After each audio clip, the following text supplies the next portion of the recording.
Hello! Welcome to Friday. I don't know why I wait until I fucking turn my mic on to start adjusting my freaking window. Welcome to Friday stream. Welcome to the end of your week. We made it. We did it. We're here. It's been such a long week, you guys. It's been so long. But we're here. It is Friday. It is payday for some people. It is the start of their weekend. Not everybody. But whether you are going into glorious days off or whether you are just having a night free before you've got to go back in tomorrow, I hope this can be a delightful little reprieve for you for a couple hours this evening where we can have some fun together and tell a little story. Welcome to the Friday stream. Welcome to Friday Night Court Fight. Welcome to the Ace Attorney stream. Hello, how are y'all doing? Hello, welcome. Oof. I'm just fresh out of the shower. I was running a little behind schedule, so I am like still drying myself off as we start. And it's 8:20 instead of 7:30. But here we are. We made it. We did it. Thank you so much for your patience. Sorry for the late start. I'm so good at setting a schedule and then completely ignoring it. But I just had a wonderful shower. Nice, hot, steamy shower. I did like the full experience, full like multi-shampoo and conditioner, like cleanse and refresh. So like everything is back the way it need be. Today was my, I've been trying a couple of new shampoos. So today was clarifying shampoo day. So I got to do like the full clean slate. By the way,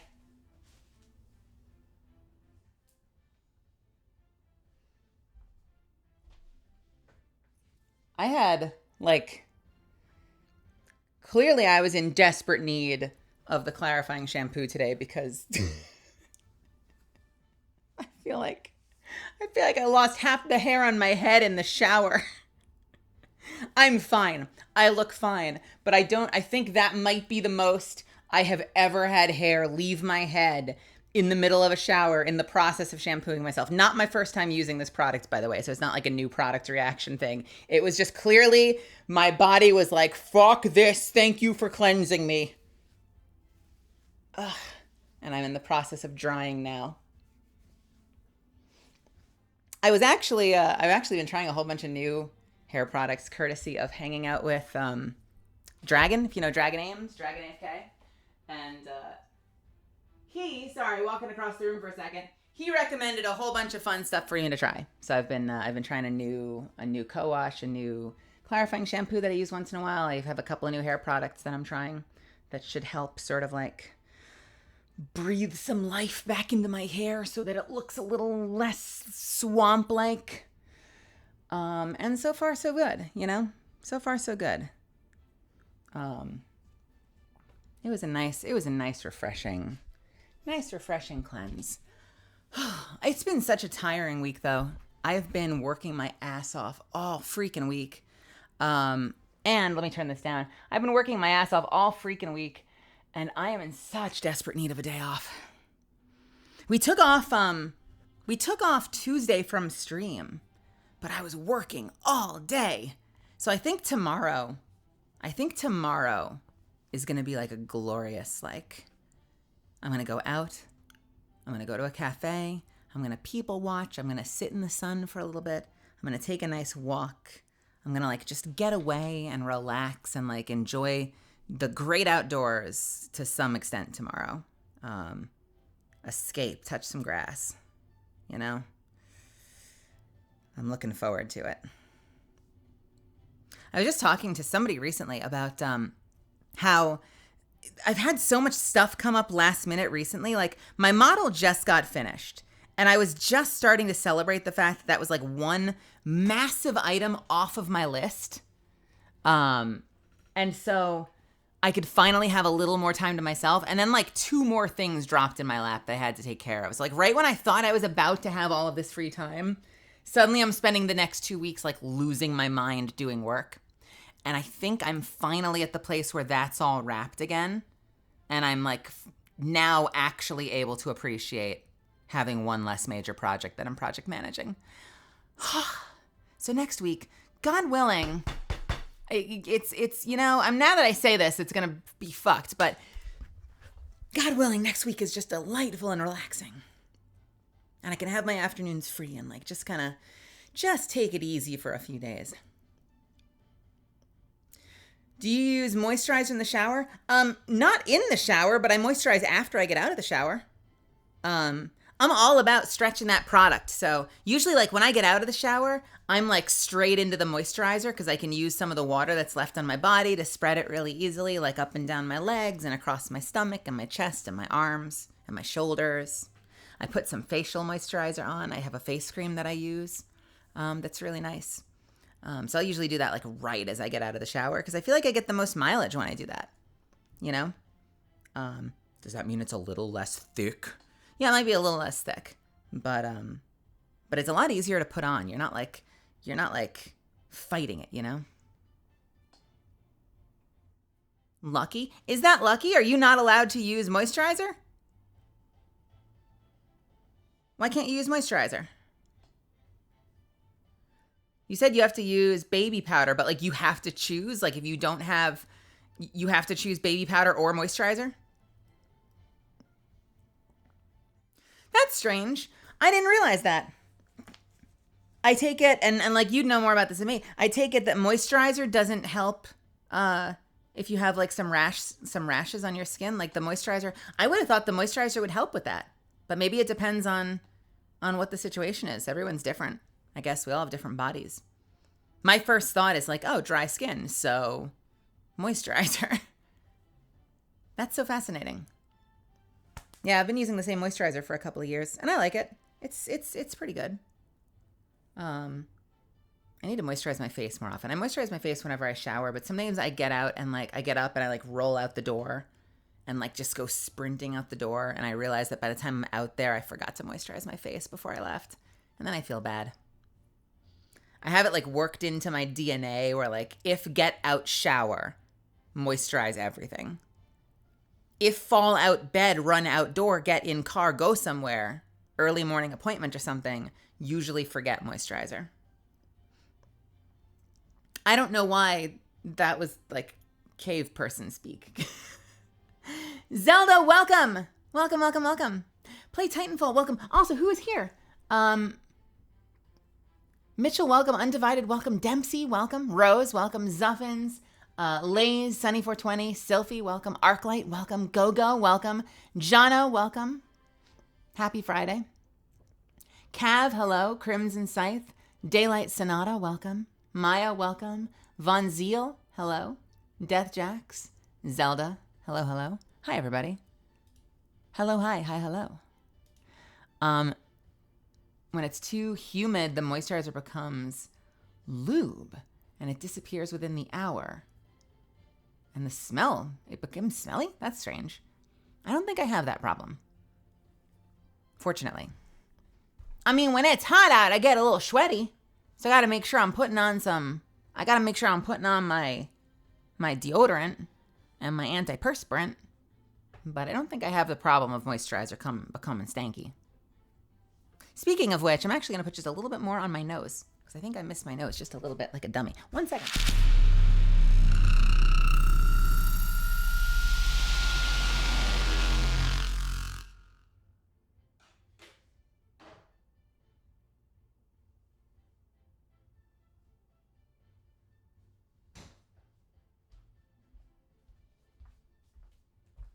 I don't know what it is about the shower though. Hey, who's here? Welcome. I just ran away for a second, gosh darn it. Erin, hello Raiders. What's happening? My name is Melazand. You can call me Mel. Sorry, moisturizer. You can call me Mel. I'm a professional voice actor and free debut VTuber. You can find me as Catalyst in Apex Legends. I'm a bit of a variety streamer, and tonight is a special night. You are here for the application of my facial moisturizer. No, you are here for the Ace Attorney stream. In just a moment or two, we are going to get started on my performance stream. I say performance very lightly. No one here is going for an Oscar. It's going to be campy. It's going to be anime as fuck, but it's going to be a great time. It is my favorite stream all week. And speaking of which, let's put on that funny little message. This is a light performance stream. Apologies if I miss your message. No spoilers / backseating pulls. Also, someone said Fallout mentioned. Fallout mentioned? I don't think I mentioned Fallout. What did you hear? Misfits, help me out here. What did they hear that sounded like Fallout? Help me. Fallout. Fallout? Fallout. Fallout? Was it someone's name? Fall out of was part of the sentence. Got it. By the way, listen, this isn't your business, but like, I don't get what some of you probably don't even deal with this and are going to look at me like I'm crazy. I swear to God, I lose so much freaking hair in the shower.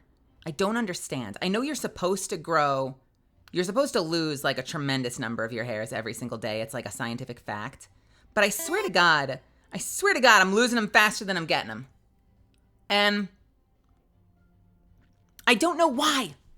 Because I'm gentle. I'm gentle in there. I brush my hair before I take a shower to try to preempt it. It does not care. It doesn't care. I swear to God, it's like the moment I do. And you know what's weird?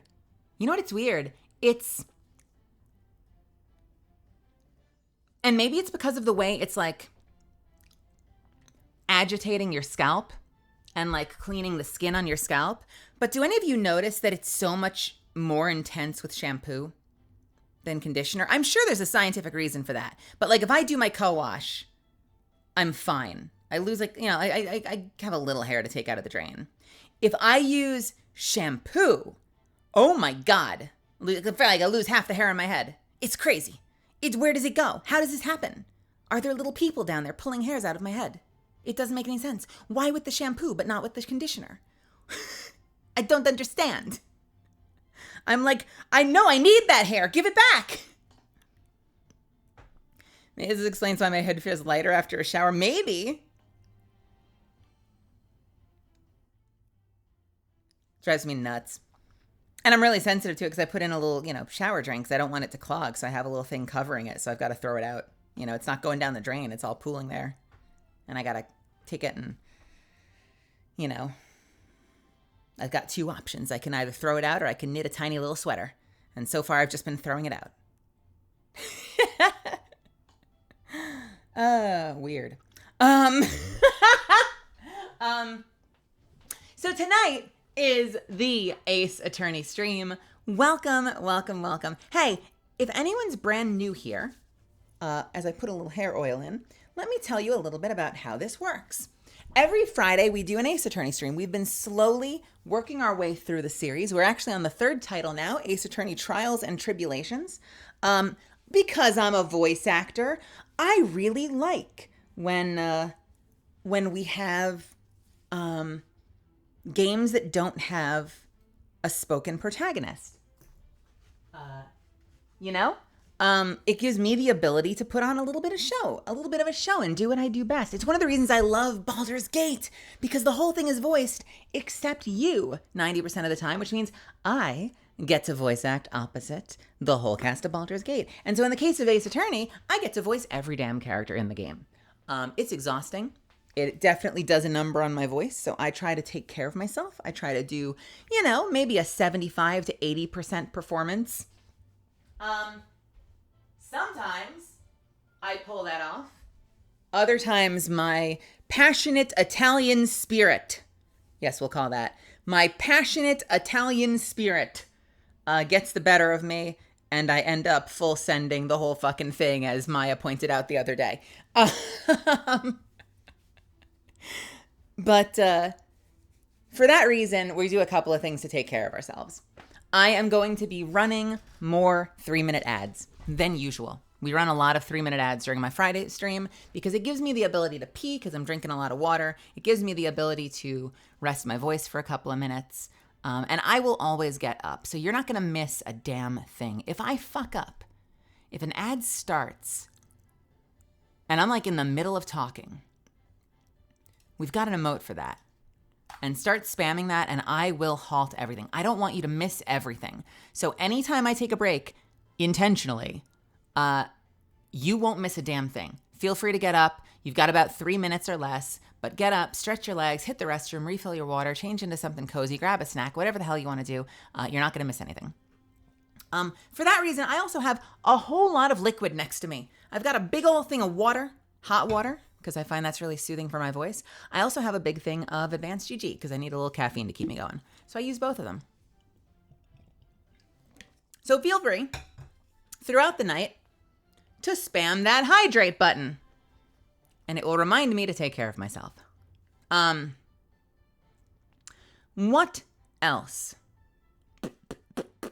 If you want to hear, because we've had people request it, if you want me to say something in one of the character voices, if you want me to say something super sus or super say-so or super gay, oh, Edgeworth, I've always dreamt of you every night. That's why I have the body pillow of you, Edgeworth.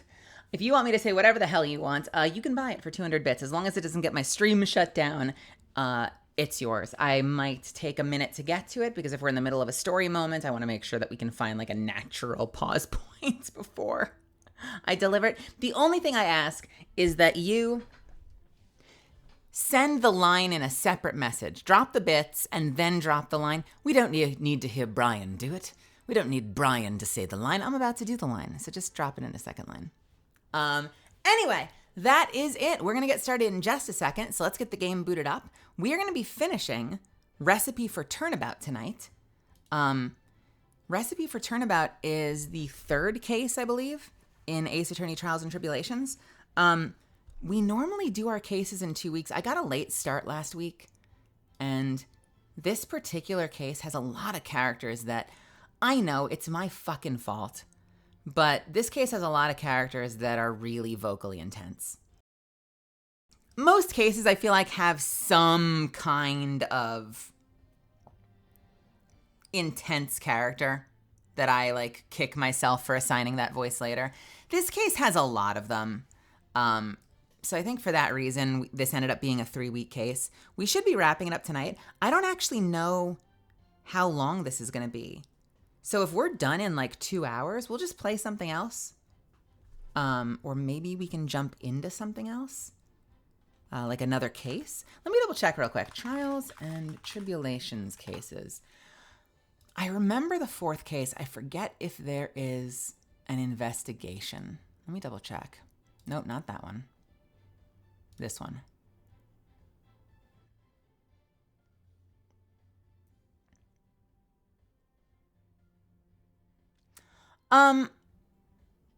Interesting. I forgot the 4th case is a trial-only case.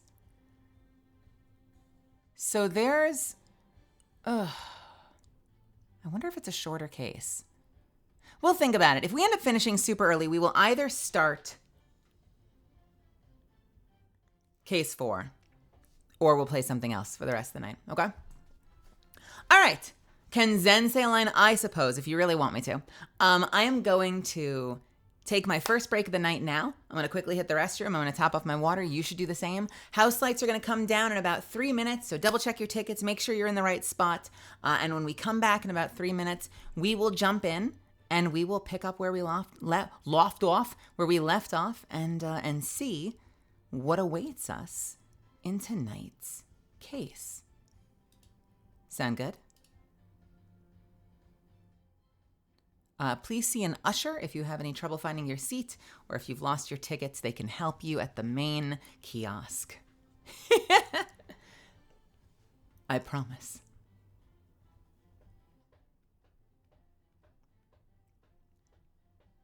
Yeah, I don't remember if case 4 of this game is like as long as if there were an investigation, or if it feels more like a tutorial case. I don't recall, because I know that the final case is huge. We won't tell you why. We won't get into why. No spoilers. But the final case of this game, because it's considered like the final case of the Phoenix Wright series, even though he does come back in later titles, the final case of this game is freaking immense. It might be the longest case, other than Rise from the Ashes in the first title. I'll be back in just a few minutes, and then we'll get started.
All right.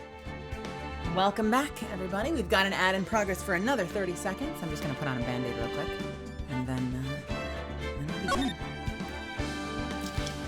It's been a sleepy day, so I apologize if I'm a little low energy right now. I feel like once we get into it, all of that caffeine is going to come kick me in the ass really quickly. I was actually just looking at the line count, and it looks like even though it's a little bit longer, Turnabout Beginnings, which is the fourth case in this game, is a lot closer to tutorial length than it is to regular case length, so I'm gonna keep it in the back of my mind. You know what? If we end up getting through this trial quickly, maybe we'll just do the next case. We'll see.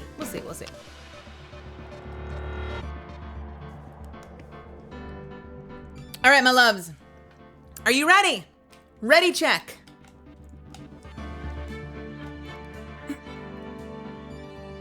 Part 4, 1 trial.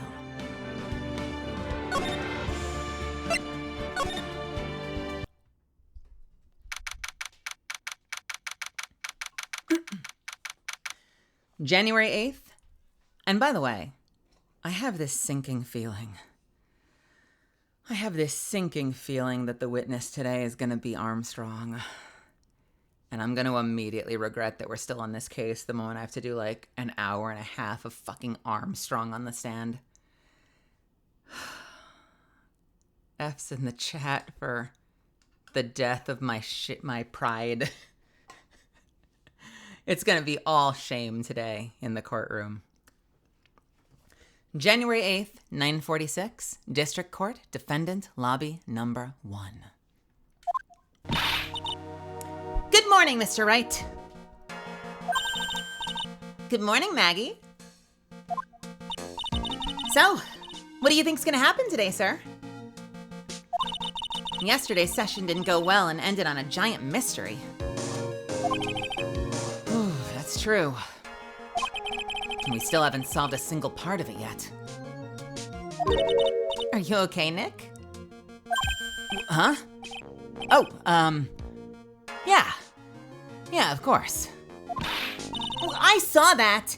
That little flash of doubt in your eyes. No. That wasn't doubt. That was, determination. Why don't I believe you?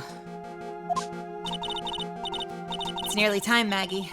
You'd better get going to the defendant's seat. You better think about changing out of your maid uniform. Roger. Don't let me down, Mr. Wright. I'm counting on you.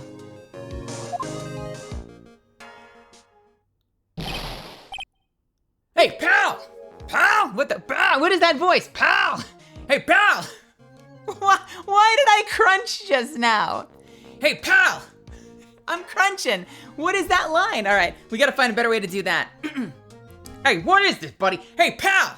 Oh, I'm crunching no matter what. I'm crunchy today. Well, this is gonna be a great stream. Hey, Detective Gumshoe. Quit stressing. Why am I growling? Hey, guy, what are we doing? We're talking about this. We're like this. Wait, quit stressing Maggie out. She doesn't like that. Well, how did you know she was stressed? I was watching through the doorway. Oh. You look like you lost the case already. Show a bit of confidence, will you, pal? Here, maybe this'll help. Huh? Have you taken up aromatherapy too? I know what that is. Come on, you don't remember what that is, Maya? Not in a million years, pal. Don't tell me that you don't remember this thing. Huh. Oh, come on, I remember this thing. Come to think of it, it doesn't look like one of those aromatherapy bottles. This is the small bottle that turned up in the Trebien's kitchen a couple days ago. Wow, look at all these little bottles. Oh, they're all aromatherapy oils. He's got so many, they're overflowing onto the floor. Hey, wait a minute. There's one bottle that's different from all the others. Huh, well, what do you know? And it doesn't have a label either. And it doesn't smell. We finally did the analysis and got the results back from the lab.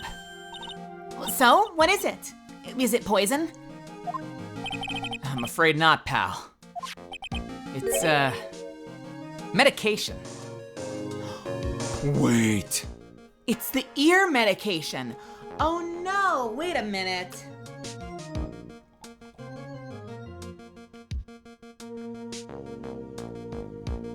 Armstrong stole the ear medication from the victim. The same way he stole our badge. Or not badge, the Magatama. No, unfortunately, pal, it's medication. Medication? Yeah. For ears. Topical use only, apparently. For ears? You mean... Yeah. It's the medication Glenn Elg was using for his ruptured eardrum. What was Glenn Elg's ear medicine doing in the kitchen? Found covered in unidentified fingerprints in the kitchen. Wait, I'm sorry. We sent this shit to the lab to do a full run-up on it, but we didn't check the prints on the bottle.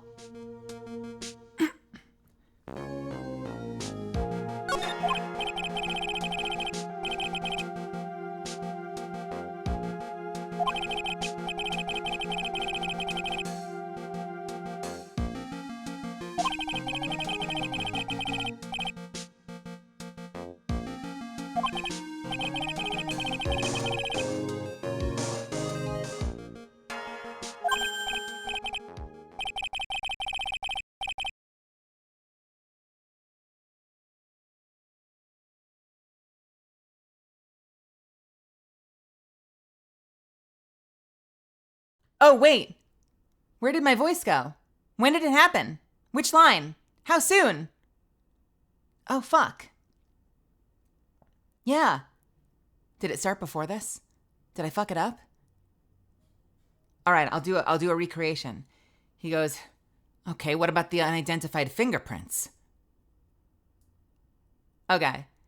He says, great, but what about the unidentified fingerprints? And Gumshoe says, see, I kind of remember this. Unfortunately, we screwed up. We only had time to analyze the contents of the bottle. I mean, maybe if we had another hour or so. Anyway, okay, pal, this is it. All right? Make sure your defense is impregnable today. You got it? Today's trial. I'm gonna expose that guy for what he's done. Or my name isn't Phoenix Wright. I'll take it.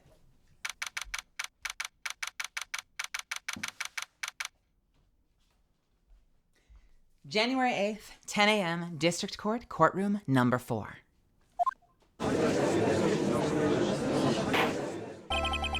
Court is now in session for the trial of Maggie Bird. The defense is ready, Your Honor. Ready and waiting as always, Your Honor. Very good. Then we'll get underway at once. Yesterday, we heard the testimony of Mr. Victor Kudo. He claims to have witnessed the defendant putting a powder into the victim's coffee. However, the witness's testimony was plagued with a number of problems. The mark on the rim of the cup shows the victim drank from it with his right hand. But according to the old man's testimony, he picked it up with his left hand. Thank you, Mr. Gatto. Furthermore, according to the witness's account, the victim was listening to the radio with an earpiece on his left ear. Yet the victim's left eardrum was ruptured, which made him effectively deaf in that ear. It's amazing how many contradictions a single case can have, huh, Nick?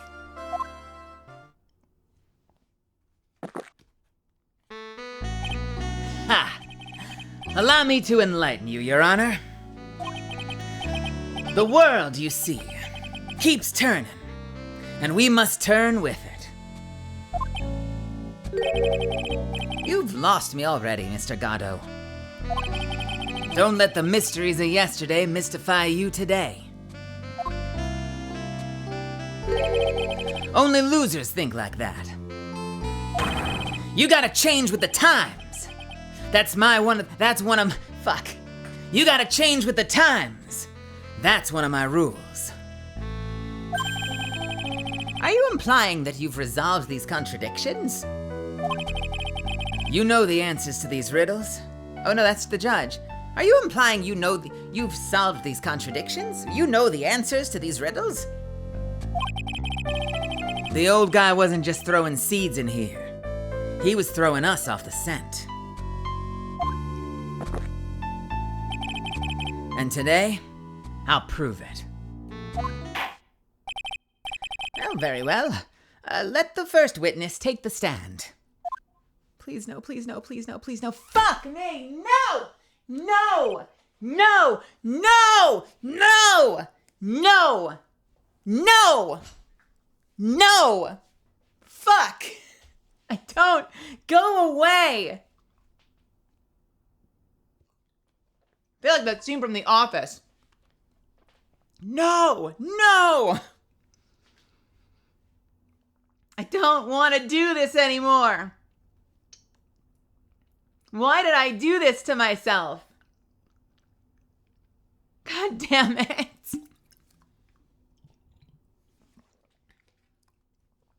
All right, let's get this over with. And you are? Oh, bonjour, everyone. I am Jean Armstrong, the owner of and head chef of Fuck me. God damn it. I am Jean Armstrong, the owner and head chef of Ed Chef. Fuck me. All right, one more time. I am Jean Armstrong, the owner and head chef of La Très Bien restaurant, Enchanté.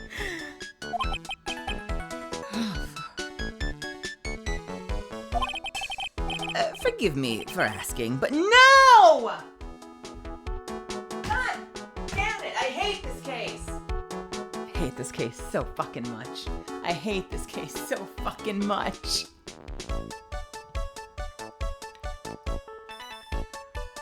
All right, I want to say something real quick, okay? This is a joke they put in that had no foundation.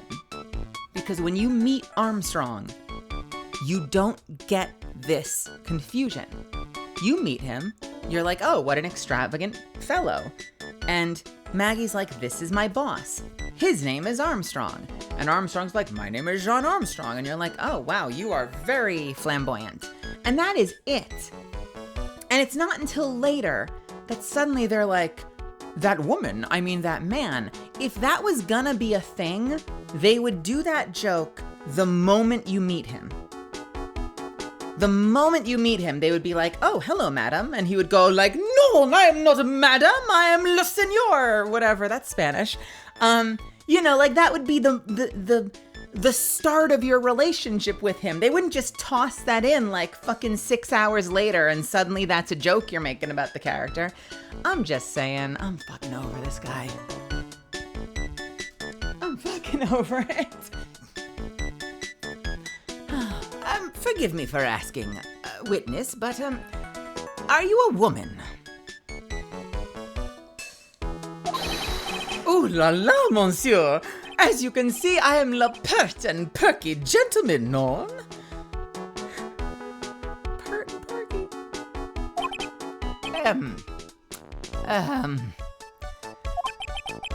On the day of the incident, you were in Très Bien's kitchen. Isn't that right? With you, monsieur. Everything feels right.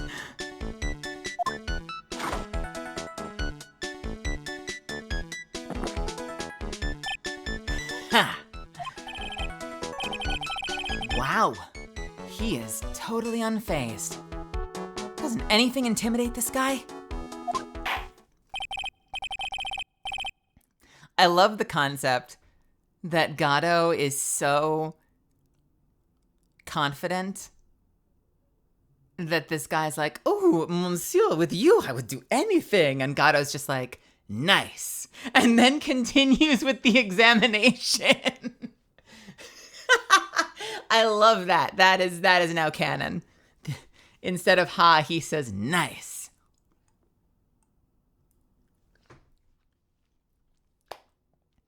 Well, very well. Your testimony, please, witness.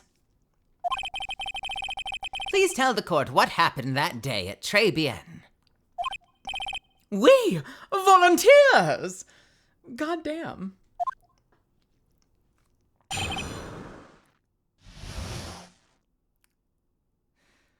fuck you, Armstrong. When it all happened, there were just 2 customers in my restaurant. I remember I was experimenting with some new Art Deco that day. Like having a large mirror between the tables, for example.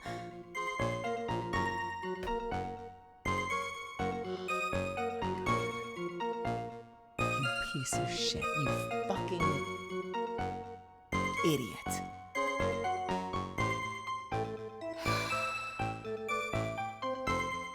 Like having a large mirror between the tables.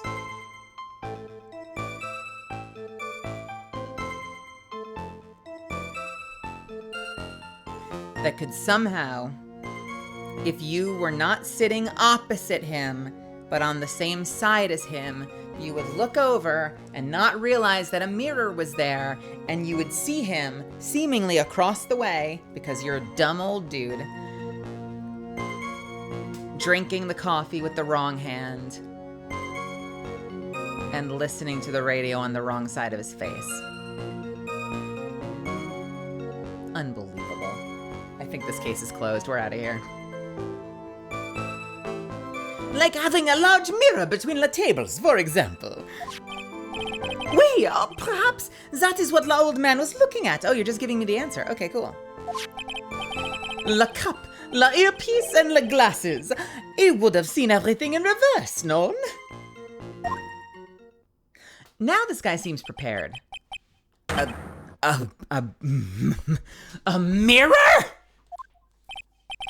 Oui, un grand mirror, a most enormous mirror.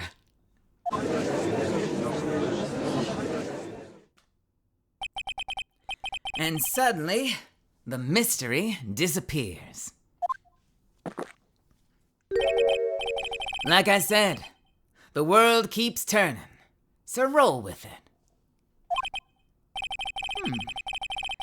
That would explain the coffee cup and earpiece conundrum.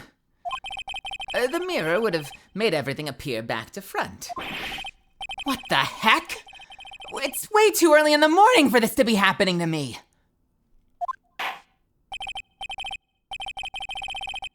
Now then, Mr. Wright, you may begin your cross-examination.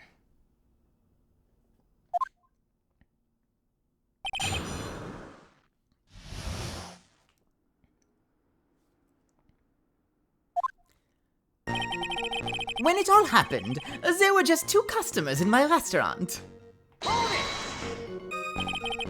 And who are those 2 customers exactly? My, of course, la young man who died, and la other, not so young man. You're referring to yesterday's witness, I presume. What about the other man Maggie says that she saw at the table? Something tells me Mr. Armstrong isn't planning to disclose his existence. We need some hard evidence first before we can bring him up, don't we? I guess I'll just have to try a different approach for the time being. I remember I was experimenting with some new Art Deco that day. You were experimenting with Art Deco? How come I never heard about that before today? You're not familiar with the language of interior design, monsieur. Please stay on topic. Now, why didn't you tell the court about this before? But I did, just a few moments ago. Excuse me, Mr. Armstrong. This deco you mentioned, are you referring to some sort of, decoction? Decoction? Decoction? What does that mean? Decoction. A concentrated liquid resulting from heating or boiling a substance, especially a medicinal preparation made from a plant. Decoction. Decoction. That is a deep cut. Who fucking uses that word? This deco you mentioned, are you referring to some sort of decoction? No, Art Deco. It's a style of design, Your Honor. He's talking about interior design, walls, ceilings, carpets, that sort of thing. Ah, yes, of course, that deco. I was trying to achieve a more la feminist look for my restaurant. I was planning the most bold remodeling of la decor. Wow, now he just sounds creepy. This voice keeps changing. Planning the most bold, decadent something of something. Like having a large mirror between the tables, for example.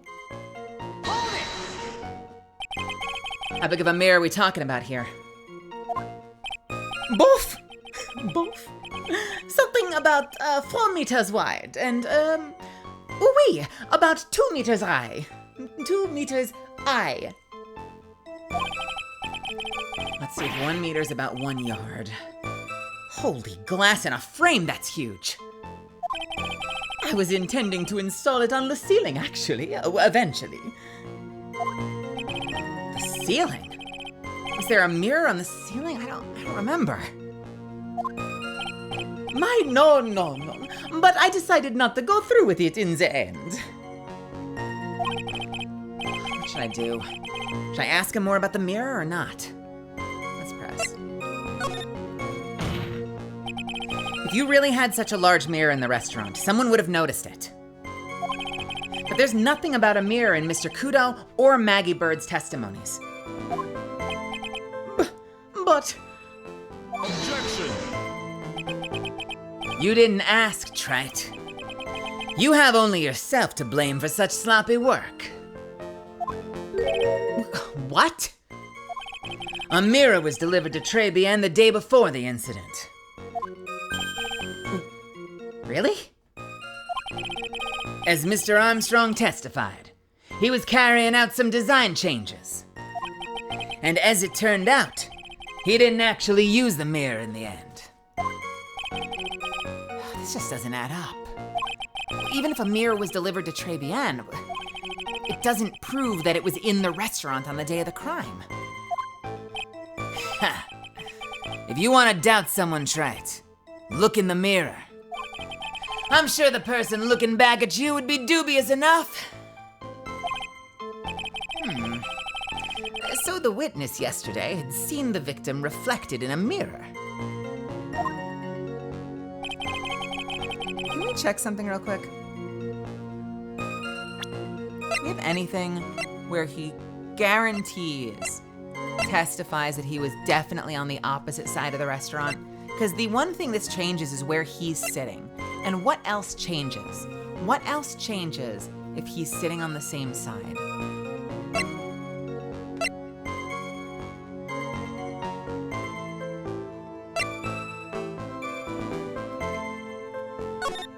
Anything?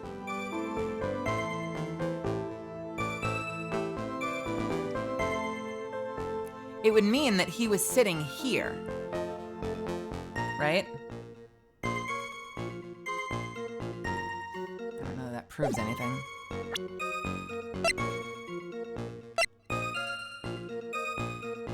A photo of the scene taken from near the kitchen.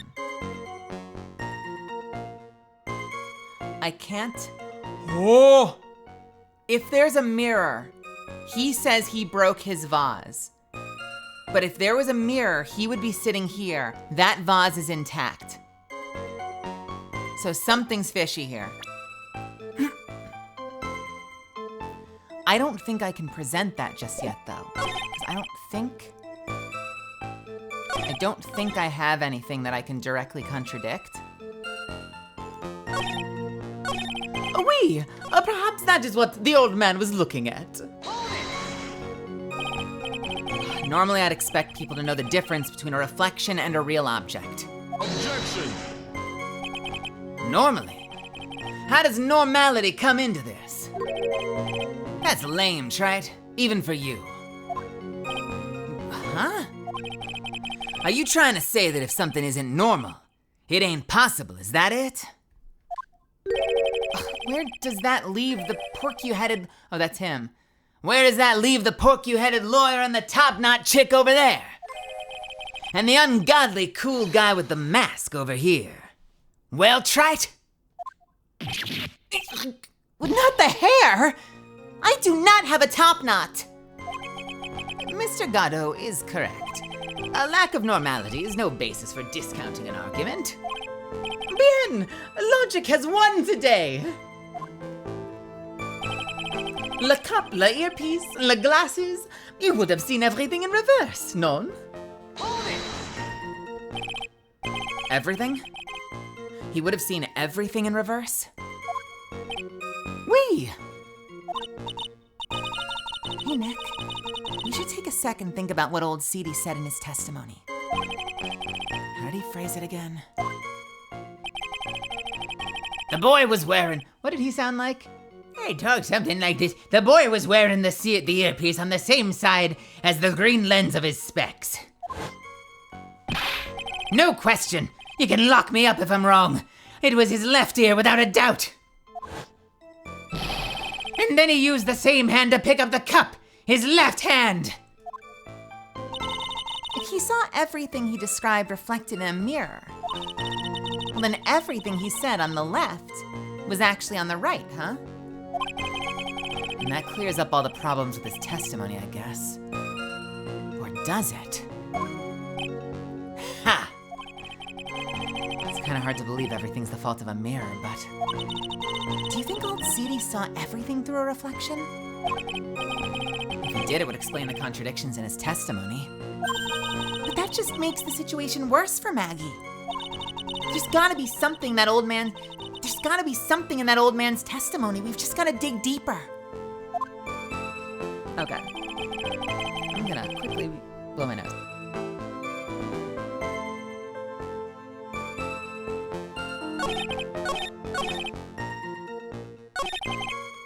Everything would have been in reverse, right?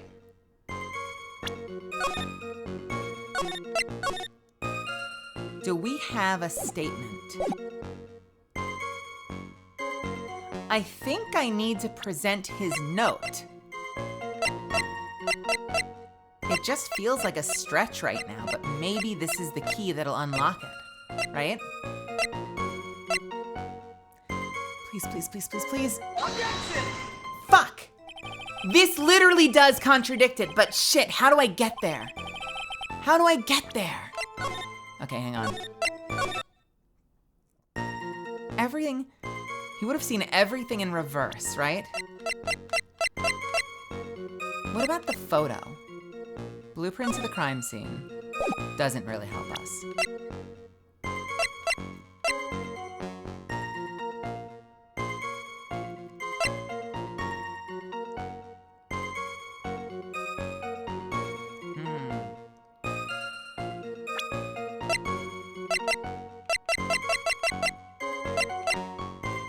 Now, what's interesting is that he still does wear it. Oh. Wait, but it still says that he was found with the HMD over his left eye, with his left eardrum ruptured. So we know that he wore the HMD over his left eye. Right? Well, maybe that's what we need to do. Maybe we need to present the fact that we know for a fact he wore it on the other ear. Objection! Yeah, okay, cool. I don't know where we're going with this. I have no idea where this is leading, but we'll see. The coffee cup, the earpiece, and the HMD. Let's think back over Mr. Kudo's testimony for a second, shall we?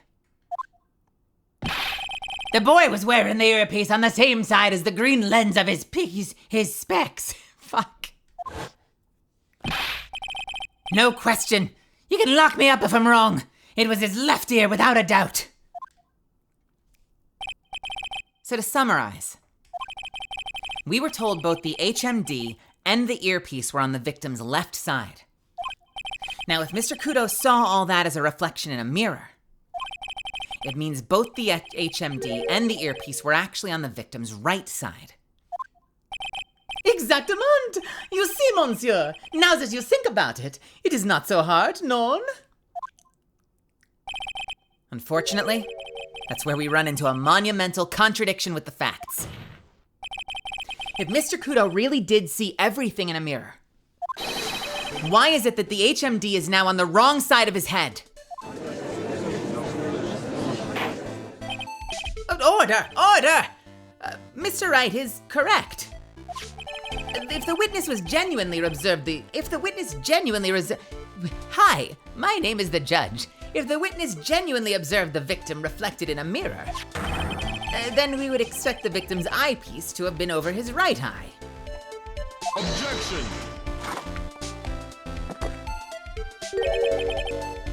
How bitter. Try it, you should have a taste of this bitterness. It'll calm you down in no time. Are we talking about your coffee? Or something completely different? You don't understand the way the witness thinks. How he thinks? Hey, Amelia. You remember this, I presume? The I broke the vase sorry apology I mean, Mr. Kudo's sworn testimony? Exactly. The old man has one very grievous habit, other than throwing seeds. The more of an impression something makes, the more muddled his mind makes it.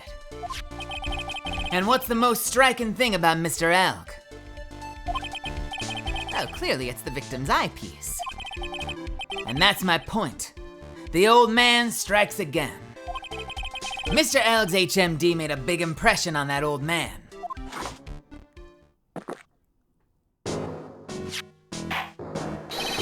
I saw the earpiece and those newfangled spectacles he was wearing.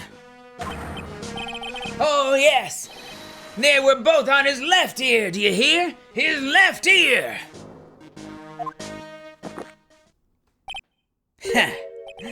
Well, Trite? That is the worst, but best impression of Kudo ever. Wow, I really thought he was old seedy for a minute there. God, it was good. There is nothing more fun than doing an impression of another character in an existing character. There's like a classic scene. It's like the most impressive voice acting work Mel Blanc ever did, where he has Daffy Duck, Donald Duck, Daffy Duck, and Bugs Bunny impersonating each other. And he's doing Bugs Bunny impersonating Daffy Duck, talking to Daffy Duck, impersonating Bugs Bunny, and they're all doing their own mannerisms with the other person's impersonated mannerisms layered on top of it. It is the craziest, like, voice acting feat I think I've ever seen in my life. I love that shit so much. God, it was good. Enough. I must agree that yesterday's witness was irresponsibly rash in much of his testimony. Bad luck, Nick. Looks like the boil of a contradiction you found is just a rash. A mirror can't be beaten by a handful of seeds, nor can it lie. So what exactly was the old man looking at? Fill us in, Mr. Armstrong. Go on, tell the court. We're all ears. Oui, I can explain. Please, if you will look at le plans on le restaurant.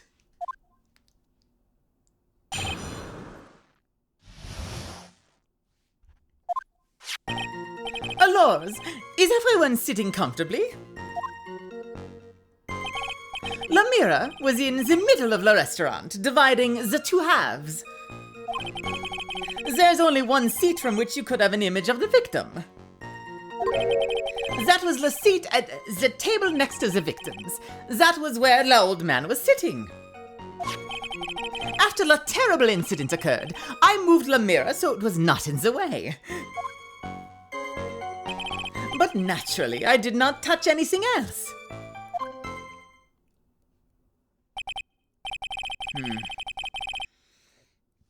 Well, I see no problem with the explanation we've just heard. From the table next to the victims, Mr. Kudo could have seen the victim in the mirror. What a naughty little coquette I am, confusing all the men like these. Fuck's sake. Don't worry about it. I'm into it. We can keep up, except for the guy breaking out in a cold sweat over there again. Ugh, I hate this guy. You said you didn't touch anything else apart from the mirror. Are you quite sure about that? Volunteers, of course. Very well, Mr. Wright, your cross-examination, if you please.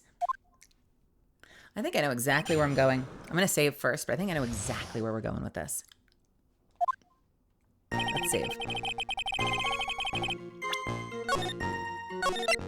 Let's see how quickly I can just shoot this one down.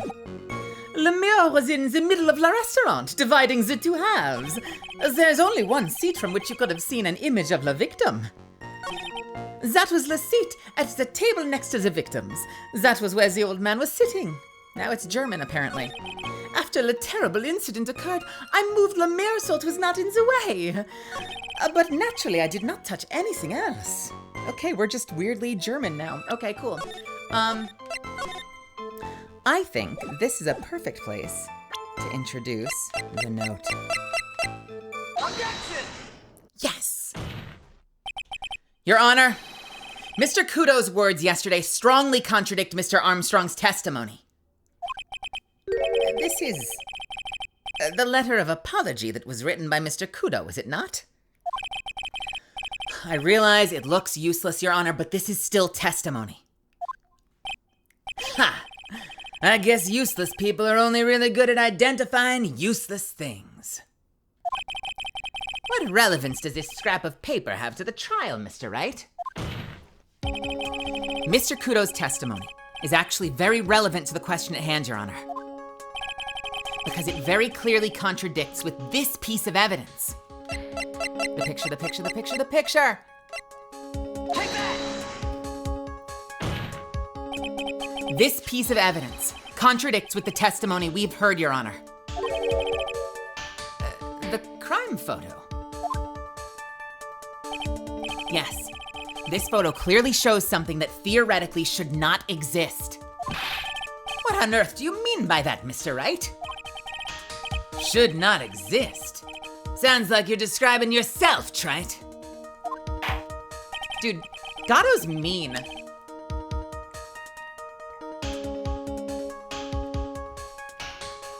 Now then, if the defense would please clarify its statement. What is the something that should not exist in this photo? It's this vase, baby. It's this vase, baby. Take that! There's one thing that was clearly demonstrated by yesterday's testimony. Mr. Kudo broke the vase that was on the table where he was sitting. And yet, as the court can see, there is an unbroken vase on the table next to the victim. Why? Because Mr. Kudo was not, in fact, at the table next to the victim at all. Objection! Don't be an idiot, Trite. That's impossible. That seat's the only one that Kudo could have seen the victim's reflection from. Exactly. There's only one conclusion we can draw from this contradiction. There was no mirror in Trebian that day. Your testimony, Mr. Armstrong, is an elaborate lie. Mon Dieu! Objection! Don't try to confuse the court, Trite. Obviously, the witness cleaned up the vase, while the police were taking their time getting to the crime scene. Unfortunately, Mr. Gatto, that doesn't quite work for me. Mr. Armstrong already testified to the contrary in his own words. I did not touch anything else except for the mirror.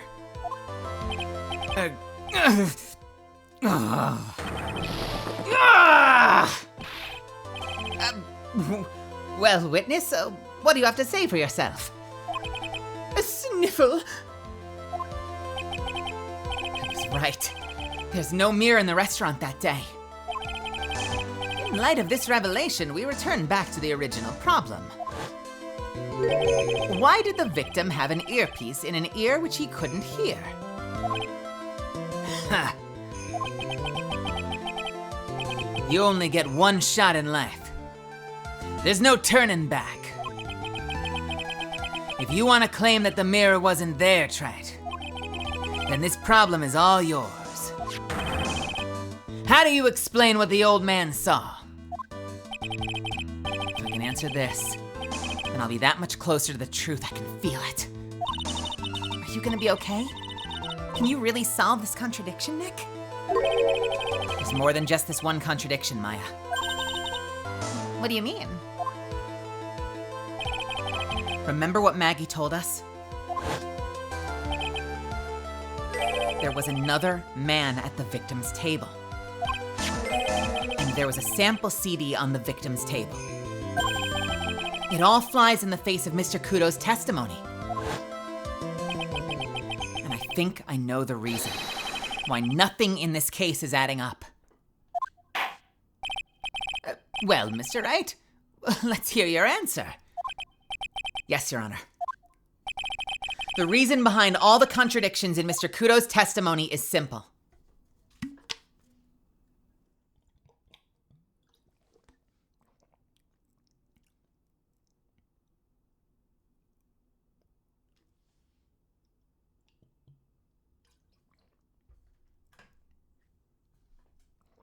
Huh?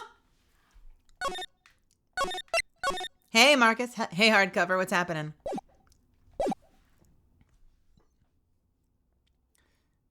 Okay, let's think this through. Mr. Kudo made a mistake. It has been the party line this entire time.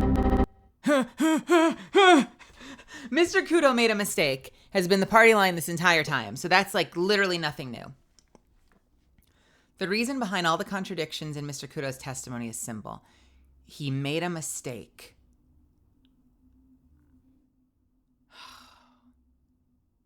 What if he did, though? What if he just did? What if he just did?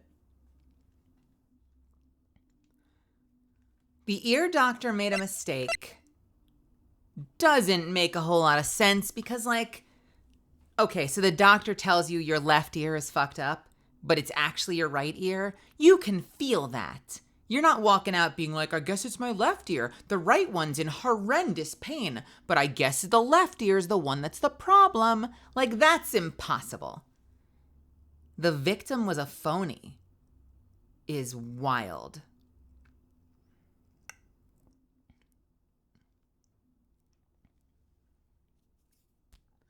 What if the dude, the big red dude who's been impersonating me, also impersonated the victim? God. Those are my two ideas are either it is literally as simple as Mr. Kudo is actually an idiot.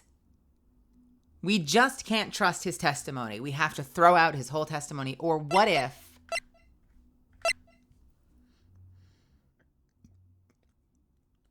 the victim was a phony? What if the person that Mr. Kudo saw was the other guy?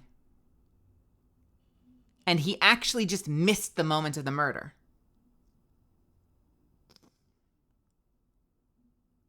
I could go either way. That's my inclination, is the victim was a phony.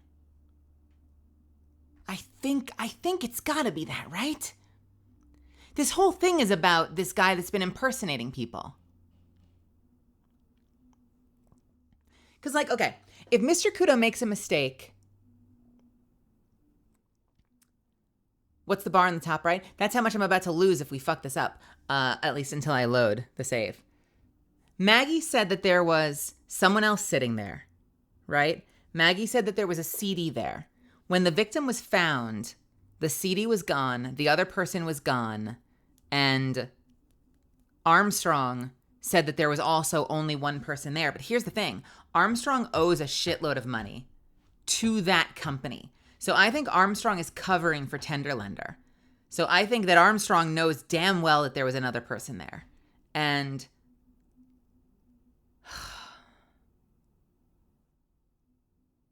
did Kudo just make a mistake? Is it just that Mr. Kudo made a mistake?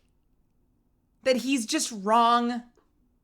Could it literally be that Mr. Kudo is just wrong and that we've spent way too much time giving him way too much credit and he's actually just an old, confused man?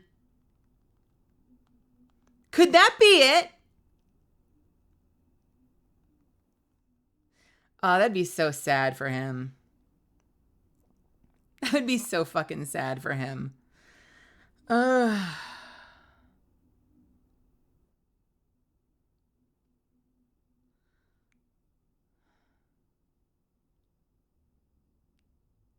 I like the idea of the imposter also impersonating the victim, but what if it's just this simple? Clearly, Mr. Kudo made a mistake. Mr. Trite, you're the one who brought up all these contradictions. And if you're trying to tell us the old man just made a mistake, we can wrap up this case right now with a guilty verdict. How about it, Mr. Wright? Should I just declare your client guilty? Is that the best you can come up with, Nick? Okay, I guess it's not that one. Wait. That's not true, though. We have more we can build on, but they just wanna simplify that.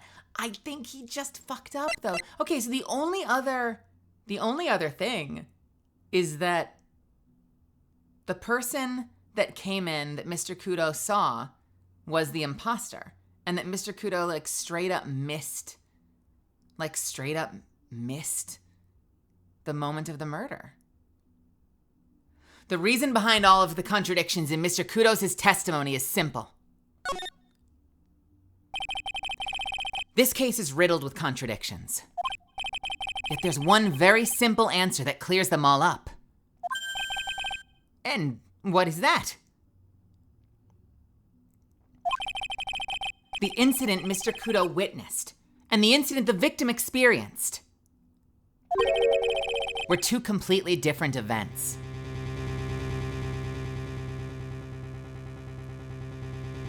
See, I disagree. I disagree because we can still prove that Armstrong is being manipulated by Tenderlender, right? We can still force the truth out of Armstrong that there was another person there.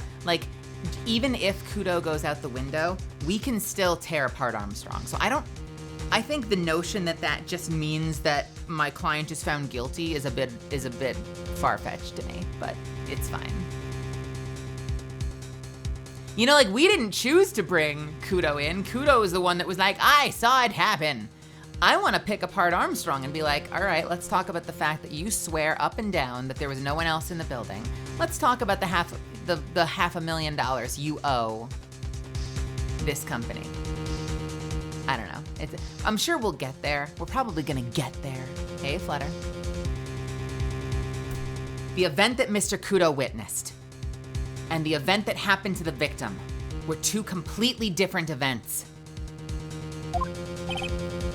What? Yes, the victim that Mr. Kudo saw wasn't Mr. Glenn Elg at all. It was an imposter, a phony pretending to be Mr. Elg. Obviously, unlike the victim, there was nothing wrong with the imposter's left eardrum. That's how he ended up wearing the earpiece that's how he ended up wearing the earpiece in his left ear by mistake.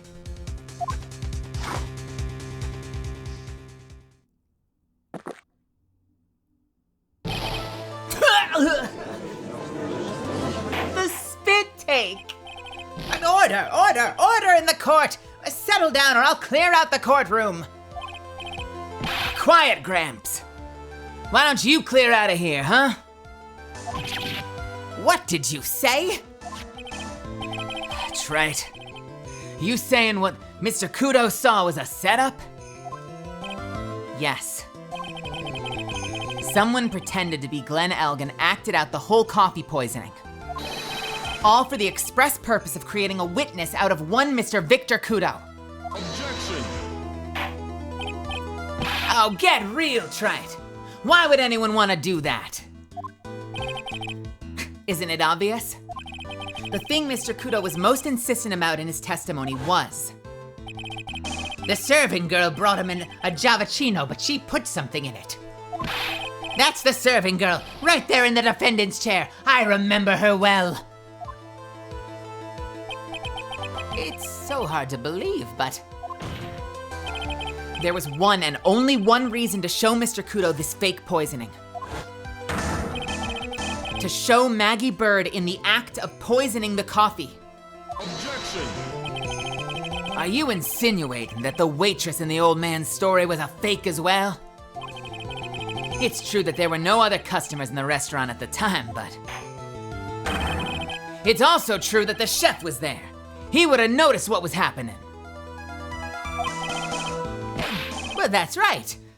Well, witness, if your restaurant really was the scene of such theatrics, you would have known about it, correct?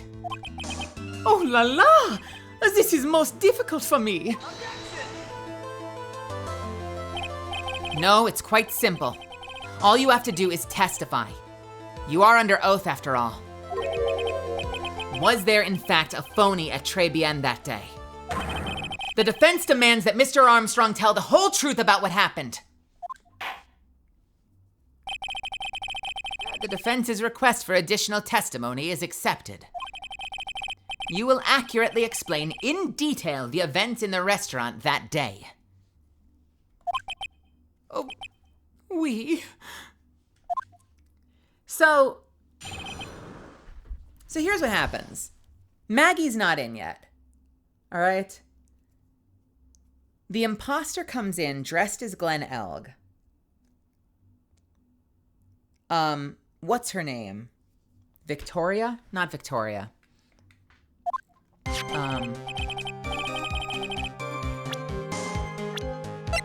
This girl.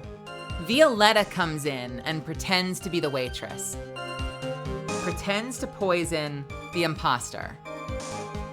Oh, Viola. She was Violetta before. Why is her name changed in the middle of the thing? Is Violetta like a longer pet name that the imposter has for her?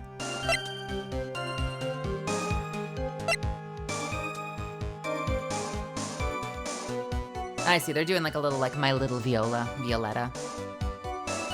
So Furio Tigre comes in dressed as Glenn Elg.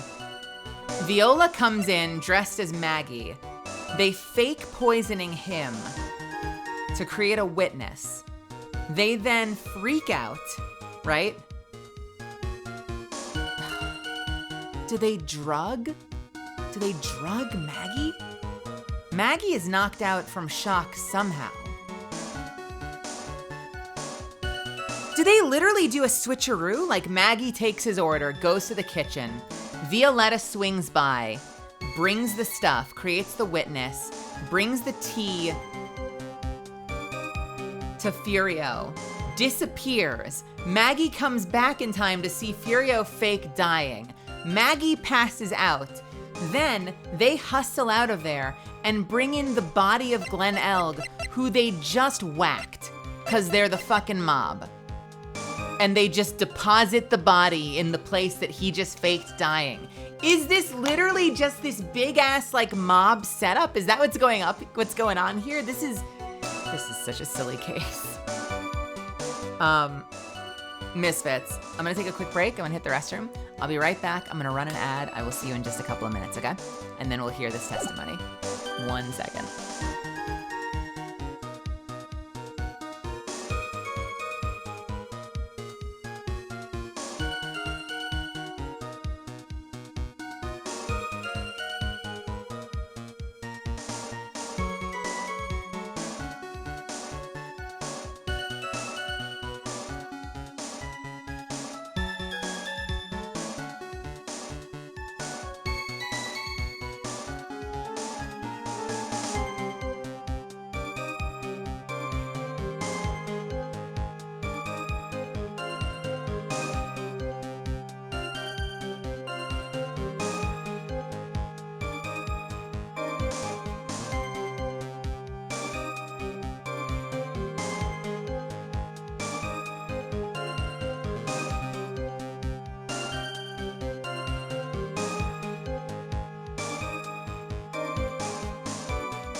Okay, wrong. Hi, there we are. All right, let's get back in there. Wrong freaking screen.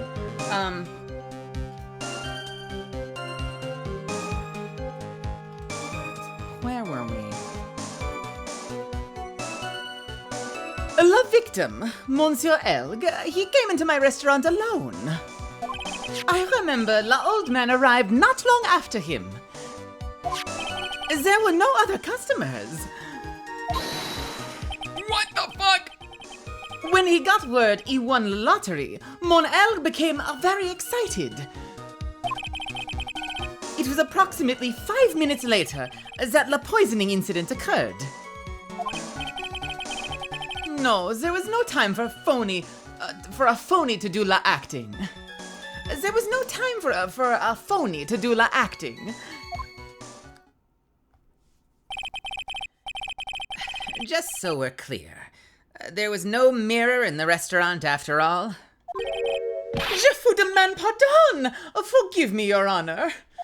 I lied because I wanted this mess to be cleared up quickly. What you have just done is commit perjury, Mr. Armstrong. I will decide how to punish you later. In my quarters. Oh, oui. For now, we will hear your cross-examination, Mr. Wright, if you please. Huh. He took that perjury charge a bit too well. But I'm guessing he'll be in more serious trouble after this cross-examination. Hey! Hey! Hey! Hey! How dare you? How dare you?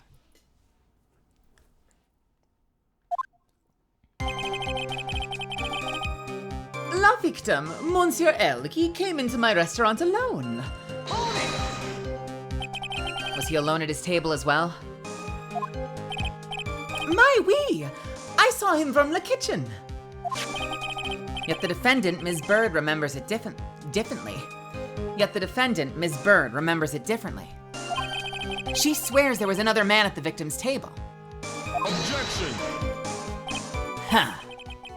Unfortunately for you, Trite. Yesterday's witness also testified that the victim was alone. You know, seeing you squirm like that reminds me of a certain coffee's bittersweet bite. What kind of coffee has he been drinking? It's not coffee. It's love. It's love that's bittersweet. Hearing Maya say that makes her seem wise all of a sudden. I remember the old man arrived not long after him. Hey, Javiman, Javeman, Javiman. By old man, you mean Victor Kudo, correct? Oui, he comes often for my special coffee. I drank your coffee once, Mr. Armstrong. It's special, I'll give you that. It's worth a sip just for the experience. Oh, you make me so happy, monsieur. You are most welcome any time.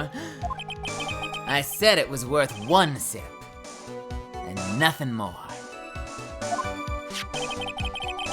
So old Mr. Kudo arrived at the restaurant around the same time as the victim. Maybe I should ask about his arrival in more detail?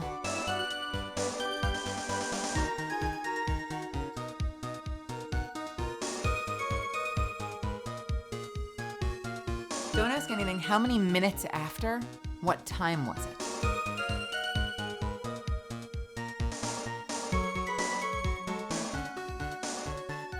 Interesting. I don't care about either of these. Let's try what time is it, though. Out of curiosity, about what time was it when Mr. Kudo arrived?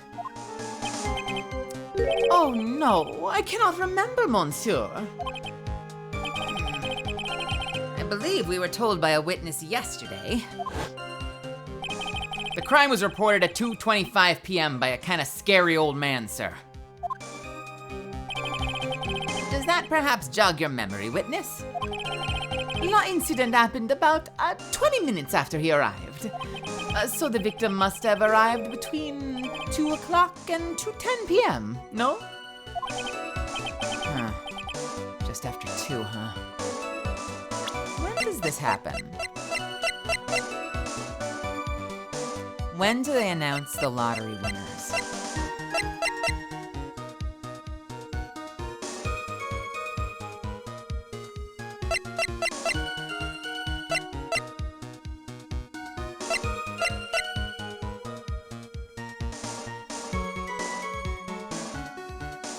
(1:30 p.m.)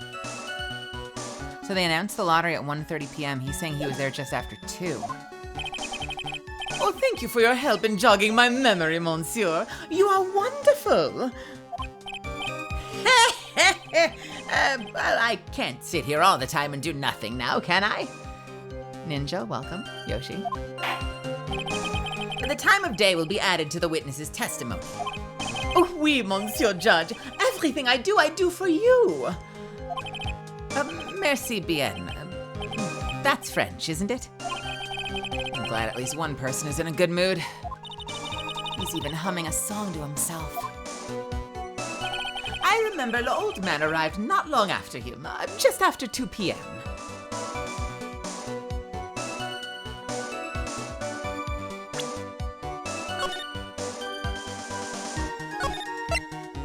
What was the other question? When did he get there? And what was the other time? What did we ask? What time and how far apart? Was that it? How far apart he showed up? Like how long after? No. I think it's this. If he showed up, I'm trying to remember if the old man definitely said he heard the broadcast. Because the broadcast was at 1:30, so I think, I'm gonna save, but I think that should do him in. Objection! Nice. I'm afraid I finally got you, Mr. Armstrong. Quoi? What do you mean? At the time in question, the victim was listening to the radio with his earpiece. The show he was listening to was Millionaire Radio. Each week, they announced the winning numbers of $500,000 lottery ticket. Oui, that must have been la show mon Elb was listening to. I can't see any problem with the testimony, Mr. Wright. I wonder. You say the victim arrived at your restaurant after 2 p.m., correct? Oh, oui. I am sure of it. I remember it perfectly now. I know it was that time because I had just finished serving la lunch menu. Get to the point, Trite. If you have one. That show is broadcast live at 1:30 p.m. And it claims to be the most thrilling 10 minutes of your life. It's on the air at 1:30. Now supposedly, the victim made some noise when he was announced that he won. That's not the line. Now supposedly, the victim made some noise when it was announced that he had won. And yet, I don't believe his cry of joy could have occurred after 2 p.m. Because the show had already finished more than 30 minutes earlier by that point in time. No! This victim we've been told about has done nothing but the impossible. Listening to the radio with a ruptured eardrum. Catching a show that was already over. There's only one conclusion you can draw from these facts. This victim was an imposter, acting out the poisoning 30 minutes after the real murder.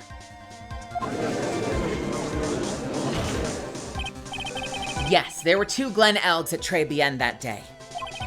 The real Glen Elg, now dead, having been poisoned by the real killer. And the phony Glen Elg acting out the events for Mr. Kudo to witness. It certainly seems that way. I mean, if that wasn't the case, how could you explain the time discrepancy? Objection! Quite a performance, Trite.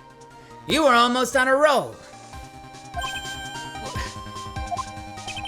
But sadly, you lack the rock-hard foundation of rhythm to build your song. What is this, Music Theory 101? Let's recap. According to your imaginative theory, it's now just after 2 p.m. The phony Elg is performing a play for the benefit of Mr. Kudo. How do you explain then where the real Glen Elg is? I don't believe I have to spell this out for the court. However, at that time, the real Glen Elg was already dead. That is certainly the obvious conclusion. Objection! Thank you, Trent. That's exactly what I was hoping you'd say. What? Now I presume you can prove that theory of yours. Can you explain where the missing corpse went to? The missing corpse? According to the old man's testimony, there was only one other customer there. If that customer was the phony Glen Elg, then where did the killer hide the body of the real victim? The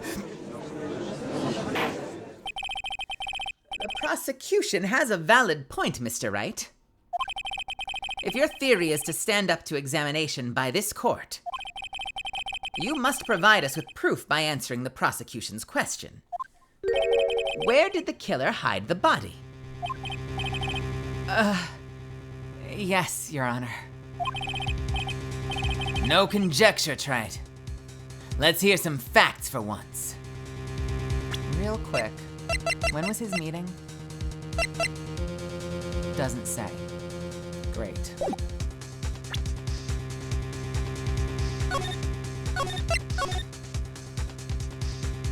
What if he was in the freezer?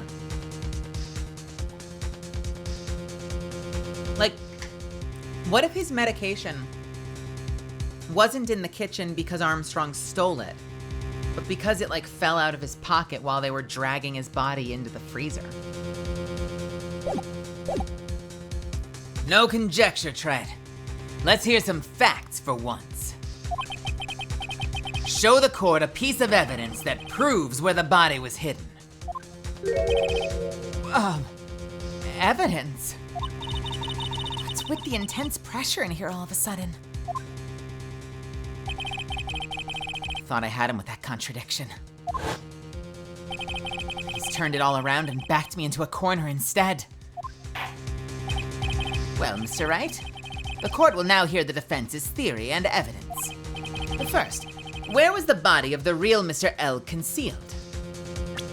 Oh shit, dude. Where was it concealed?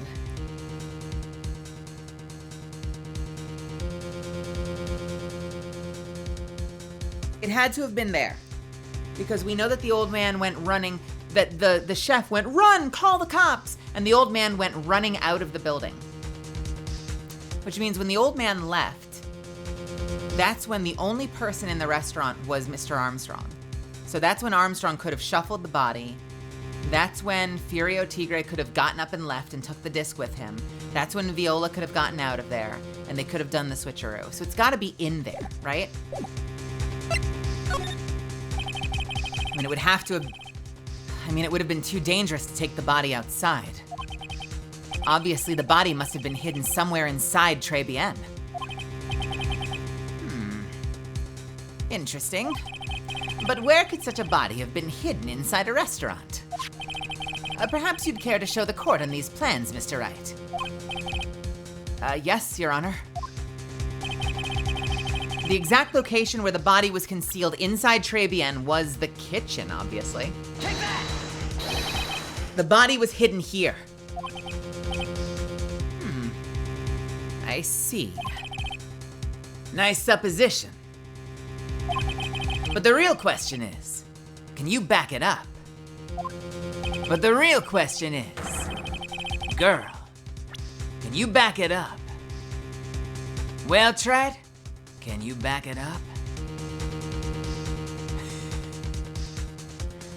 Where's the evidence that proves the body was hidden in that location?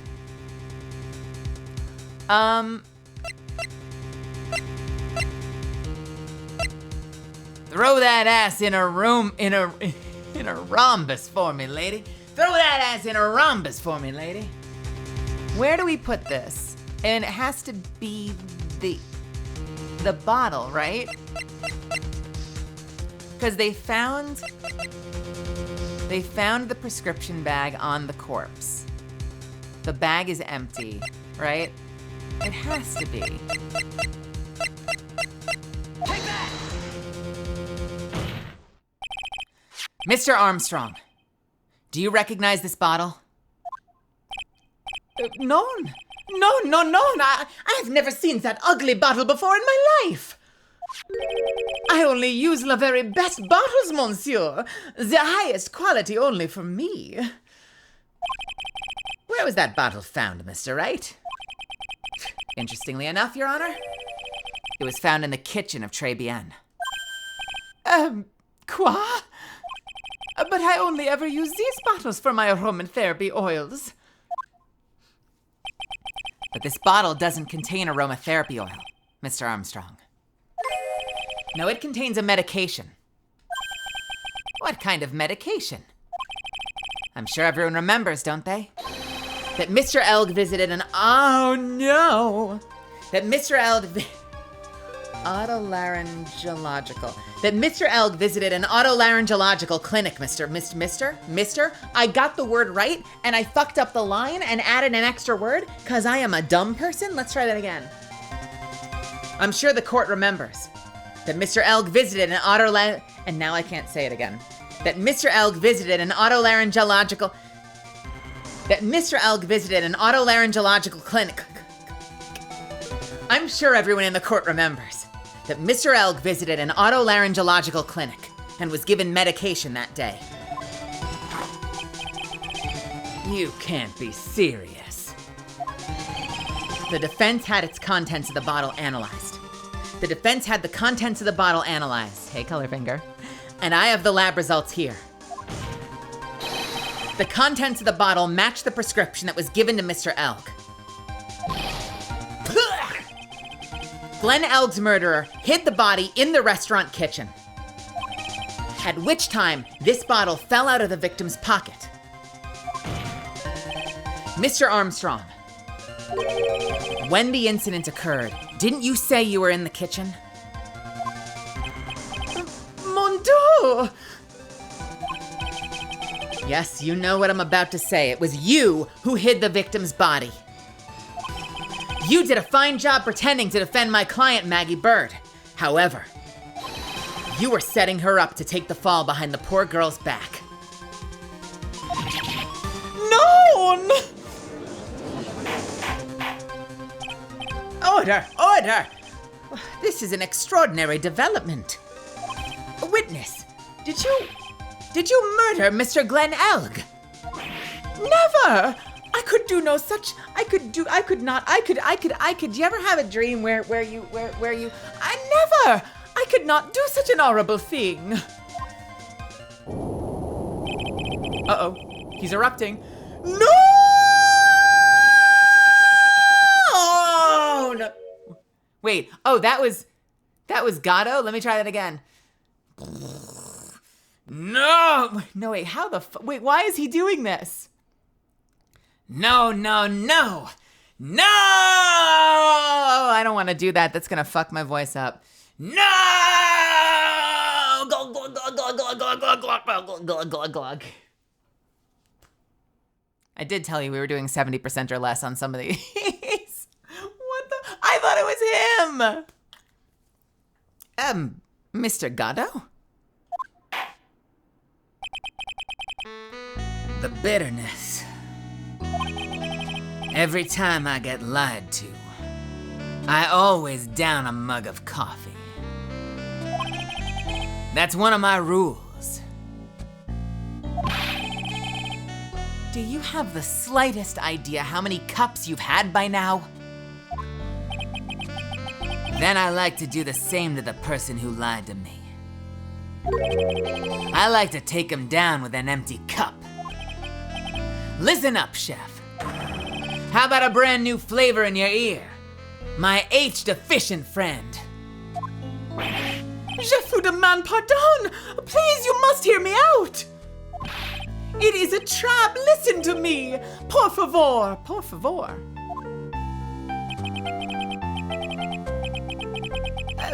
Yo hablo español, Mr. Armstrong, and por favor is Spanish. Strangely. I'm only gonna ask you this once.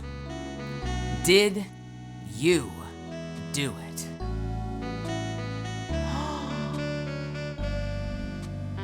Can we just address the fact that Gatto, for all his weird idiosyncrasies,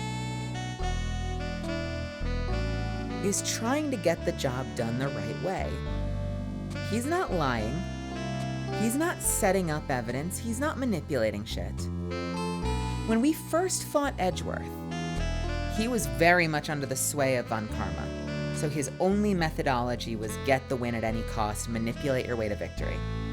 And then we fought Von Karma, and Von Karma was cheat, lie your whole fucking way. Right? Now Edgeworth has changed. Edgeworth is now all about the truth and getting the job done right. When you meet Franziska, you think Franziska is going to be the same as her father and cheat. And she certainly preps witnesses and over-prepares her cases. But you never get the impression that she's trying specifically to get an innocent person found guilty just to get her win.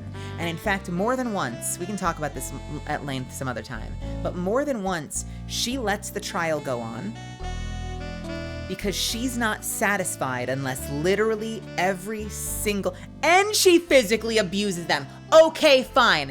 And she physically abuses them, but also she will overturn every single stone with you. And she won't try to rush a verdict because she's not satisfied unless she knows she has total domination. And that means fully convicting properly a guilty party. So in a weird roundabout way, for all of her bullshit, she's kind of virtuous. She's kind of like that vengeance paladin who's like, I fight for justice by kicking the shit out of everyone in my vicinity. You know?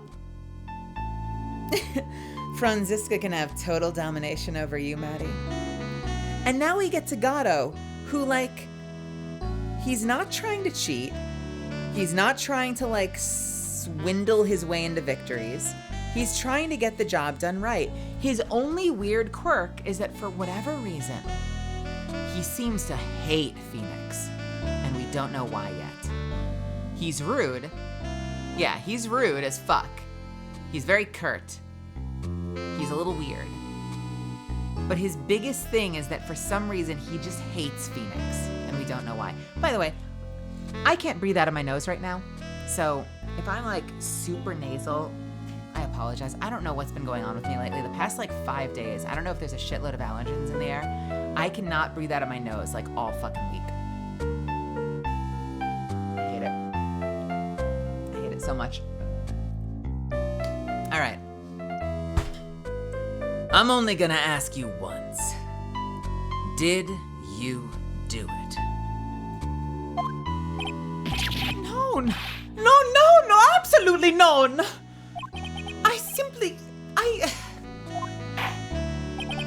Let's hear it. You got one shot, right, Gramps?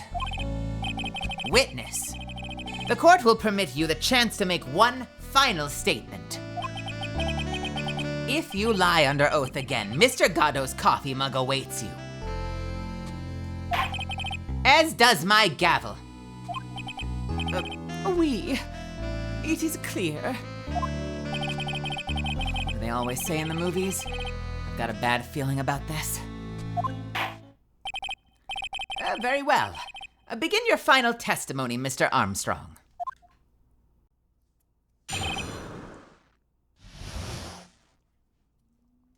It is true. I hid Labati in the kitchen. A man forced me to do it. I had no choice. I had to go along with him because there was a reason why I could not refuse. But I did not kill him. I swear it. You must believe me. So he's admitting to being an accomplice. Great. You were forced. Well, by who? I cannot say, or I will be erased. Let's try a different question then. When Mr. Elg died, was he really the only person at the table? There was.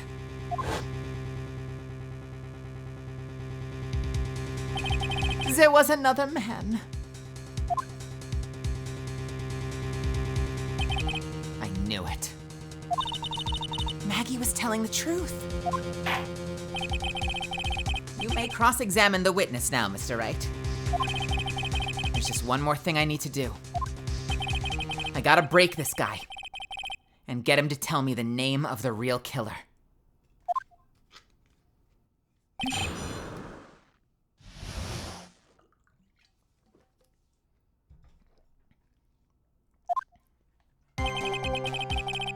It is true. I hid the body in the kitchen. A man forced me to do it. I had no choice. What man? Who was he? No, I cannot say. I fear for my life. He's really scared. We'll just have to put the words in his mouth, Nick. Yeah, you're right. If he won't tell me, I'll tell him. But why would you go along with this man? I had to go along with him because there was a reason why I could not refuse. And what was the reason? What reason would that be, Mr. Armstrong? You know, monsieur. Yes? Surely you cannot expect a young maiden to talk about such an embarrassment. A maiden? You're a bit old to get away with that. And a bit too male. I can't finish the cross-examination without establishing his reason. So I'll just have to prove it with evidence. Oh, but I did not kill him, I swear it. You must believe me. All right. There was a reason I could not refuse.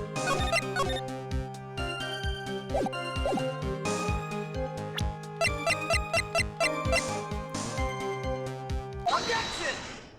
Yes. You have $500,000 debt, don't you? $500,000? Is that true, Mr. Armstrong? Oui. Je suis désolé. I was weak and I borrowed the money.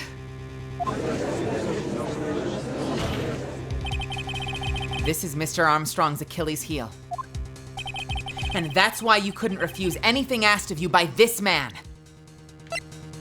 Take that! A $500,000 loan from a black market loan shark. And you had no way of paying it back, did you? That's why you were forced to do anything that this man told you. Oui. It is as you say. Mr. Armstrong. Wait, why? What are we doing this? What is this anime shit? Mr. Armstrong. The tiger. He told me he was going to use my restaurant for a business rendezvous. On the day in question, I was meeting the victim to demand that he repay his loan.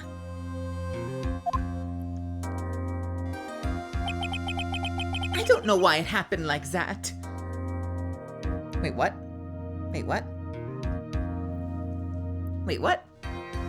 He was meeting the victim. Oh, he's being like a debt collector for the tiger? I don't know why it happened like that.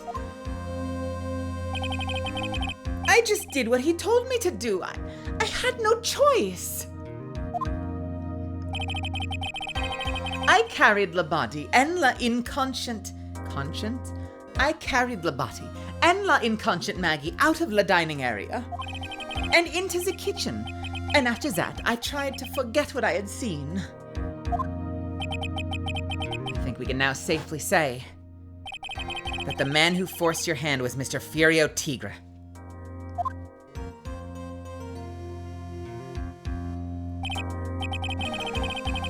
I do have one further question for you, Mr. Armstrong. The poison and the lottery ticket were found in the defendant's apron pocket. Was that your doing as well? None! I knew nothing about that! Making it look like it was Maggie who had done it, I was not. It was despicable! Mr. Gatto.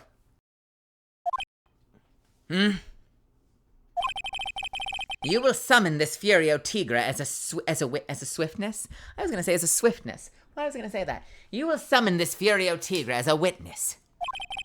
I doubt that can be arranged today, so I will adjourn for now. Proceedings will continue tomorrow.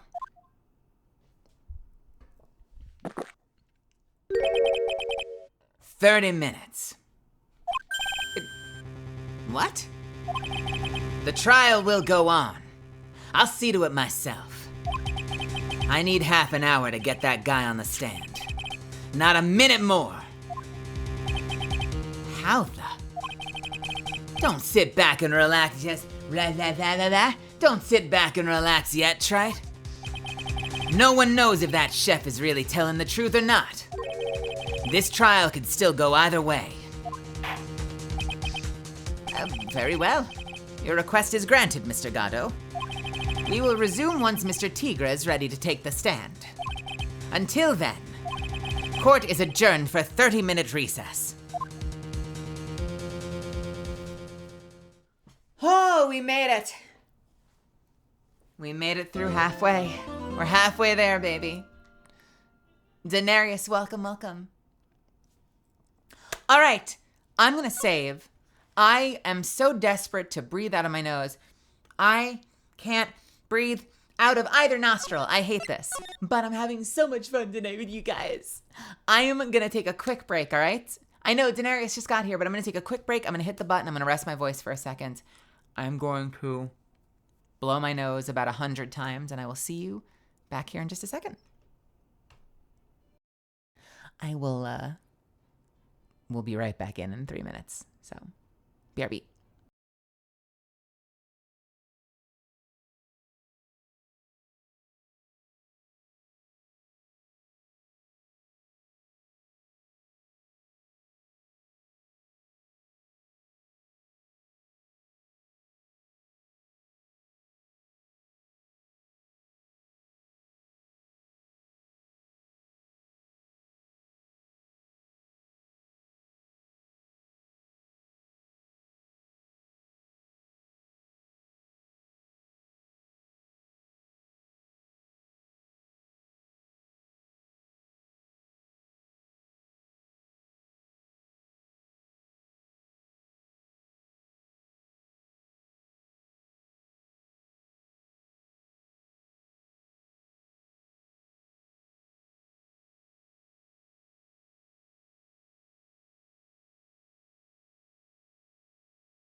All right, welcome back.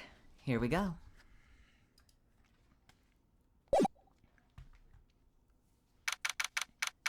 January 8th, 1:21 p.m., District Court, Defendant Lobby, number 1. This case has so many crunchy voices in it. I think the next one is easier. I think the next one's really straightforward. So we're finally getting to see the tiger on the stand. We've almost got this case won. We've almost got this case won now, Nick. I wish I could agree. Huh? When I cross-examined Mr. Armstrong just now, he said he was just doing what the tiger told him to do. But Gatto picked up on it, remember? He pointed out that without proof, we don't know if what he testified is the truth. You mean you think Mr. Armstrong was lying? I don't know. If that's the line the prosecution takes, we could be in trouble. I get the feeling that we don't have a case making evidence. I get the feeling we don't have the case making evidence we're gonna need. Hey, pal! Detective Gumshoe. What are you so jumpy about, Detective? Your hair's astounding. I can English. Shit, let me close my door. English, let's go. I can read. I know how to read. Let's do it. What are you so jumpy about, Detective? Your hair is standing on end. Hey, that's the pot calling the kettle black, little Miss Topknot. It's not a top knot. Never mind about the hair. Just calm down, all right? I can't stand still when I don't have a job to do. I kind of get wound up. Ugh. No kidding. You gotta have something you need me to do, pal. Anything. Hey, I'm gonna take a jog, all right? Back to the precinct. I could get some prints analyzed for you if you got an hour. An hour? The trial will be... Look, hey, listen, all right? I'm gonna take a jog back to the precinct. I could get the prints analyzed for you if you give me an hour. An hour? The trial will have reconvened by then. But, Nick, we still don't have any real decisive piece of evidence, right? True. What kind of trump card to pull? Without some kind of trump card to pull out of the bag, we're really stuck. You said you could get some fingerprint analysis done in an hour? You bet. In that case, would you mind checking the prints on this for me? I mean this, right? Presumably? Take that! If you're going back to the station anyway, could you find out whose prints are on this? Oh, hey, that's the small bottle I gave you this morning, right? Yeah. I think it's time we solved the last mystery of who the prints belong to. Sure thing, pal. Actually, that's been gnawing at me too. Small bottle given to Detective Gumshoe. Okay, I'll get this off to the lab right away. Just make sure you don't lose the case before I get back. This is pretty much the final showdown, I guess. It's time to separate the phonies from the real guys.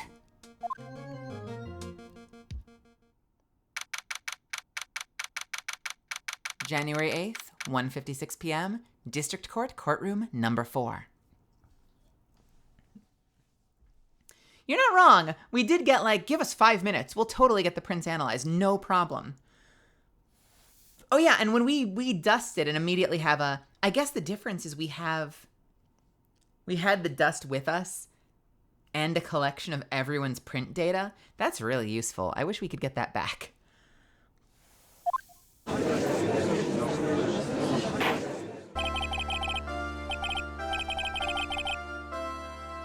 Court will now reconvene. Mr. Gatto, did you find this Furio Tigre? I even tamed him for you. It was a 3-cup job. No problem. Tamed him? The guy's name may be Furio Tigre, but come on. He's pretty lively. Be careful. He still bites. Are we gonna start with a roar? Very well. Please show Mr. Tigre to the stand. Getting ready for the roar. Witness, please state. Huh? Don't hide under the table, Maya. Unless there's room for me down there, too. Would you mind? What do you say to me? Nothing. I didn't say nothing. Honest. Who could have guessed that fear would induce a bad Brooklyn accent in the judge?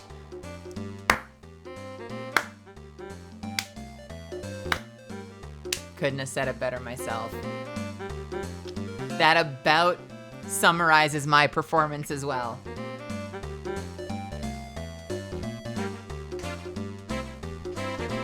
She faded away like the meme.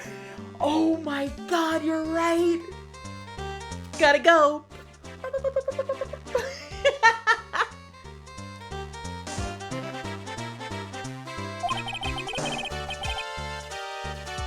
I got business to take care of, you hear me? So who the hell called me into this hole? Was it you, Spiky? No, of course not. It was, the judge? Your Honor!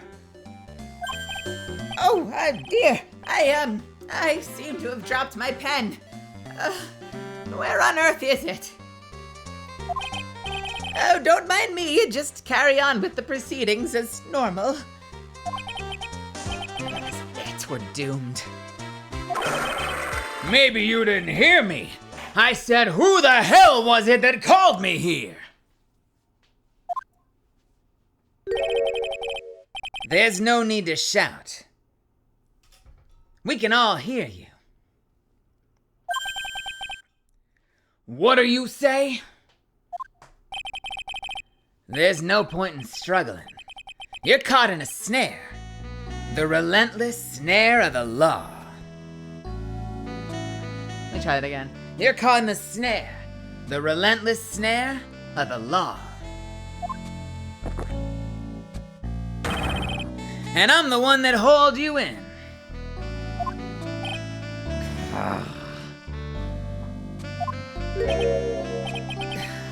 God, he is too cool. He's too freaking cool, dude.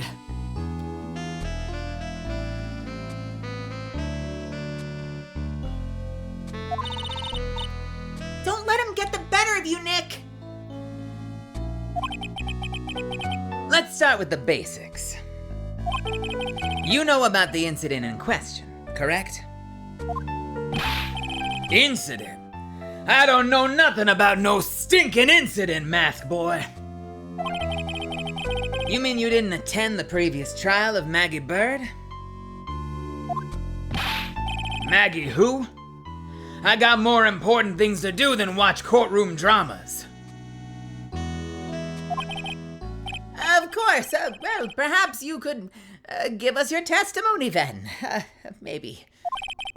Please tell us about what you did on the day of the murder. Phoenix Wright. Uh-huh. You's the one who set this up, didn't you? You's gonna regret the day you ruffled the tiger's fur. You hear what I'm saying? Maybe I should have brought a diaper with me today. Get a grip, Nick! Will you get out from under the table, Maya?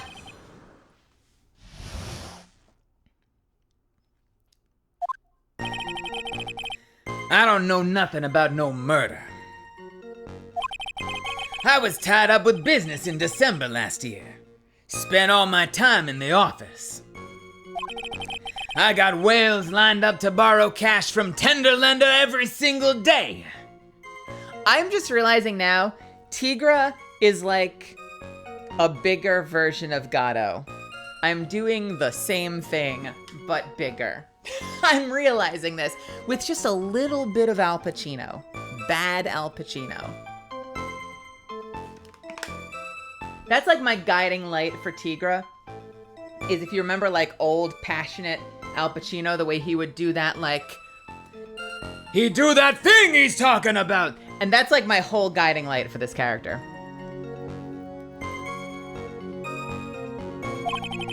You wanna check my alibi? Just ask Violetta.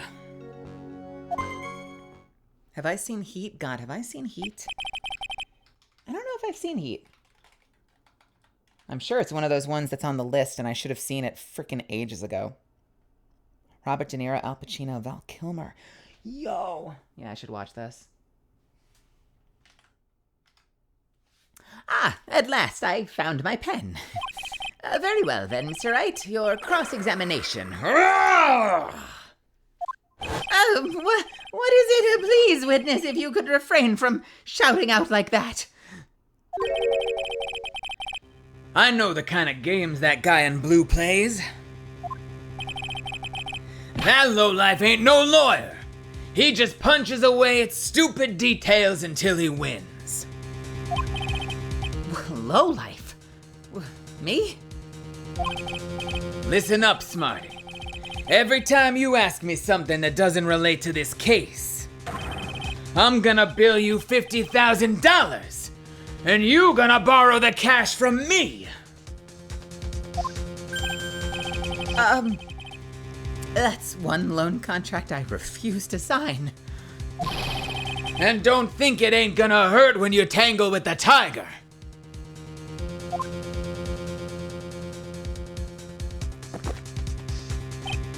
Ha! I love a good spectator sport.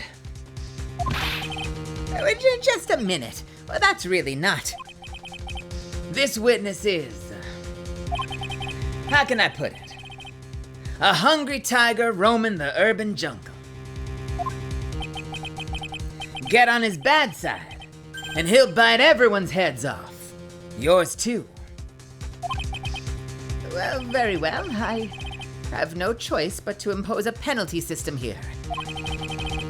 You's better be listening. I said I got business to take care of. Big business. If I don't split now, I ain't gonna catch my bus.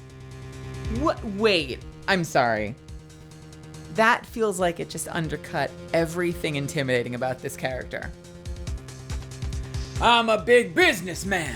You can't tangle with me. I'll fuck you up. Now hold on. If we're not out of here by 3 o'clock, I missed the bus home. What?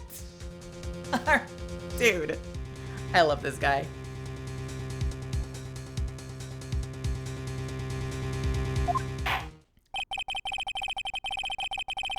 The court will impose a penalty for any irrelevant pressing of witness testimony.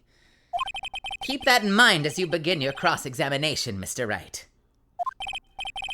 Yes, Your Honor. You can do it, Nick! Oh, come out from under there already, would you? Come on, Maya.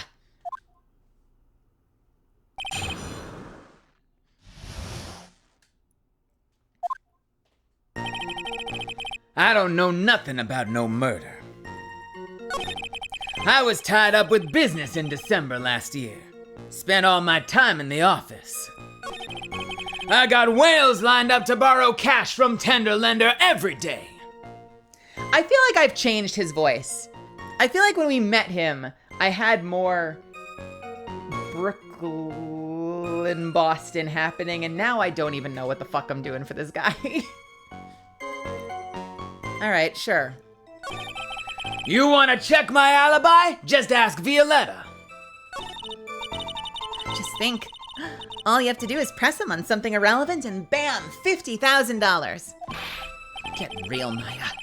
How about you pay back the money then? Your allowance should cover it. Hey, I'm no idiot, you know. Well, I'm certainly not the one who thought the $50,000 was free money.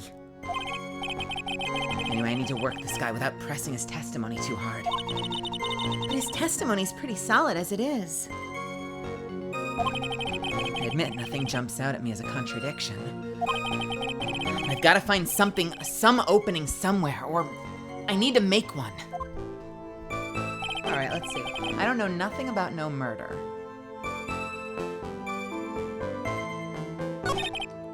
tied up with business in December last year, spent all of my time in the office.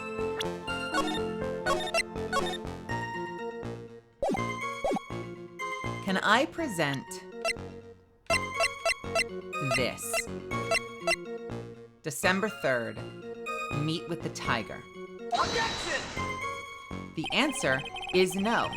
I guess I realize that just because they're having a meeting doesn't mean that he isn't in his office.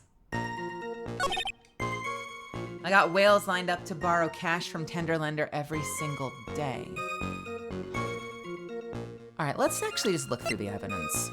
All right, matches used for advertising, found lying in Tenderlender, $1 million bill for cranial surgery. Payment was due last year.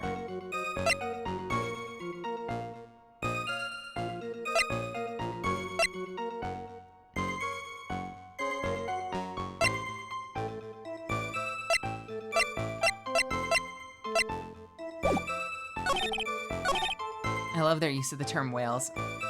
Like it's a fucking MMO or, fucking, like, some fucking, like, free-to-play game. I don't know nothing about no murder. I was tied up with business in December last year. Spent all my time in the office.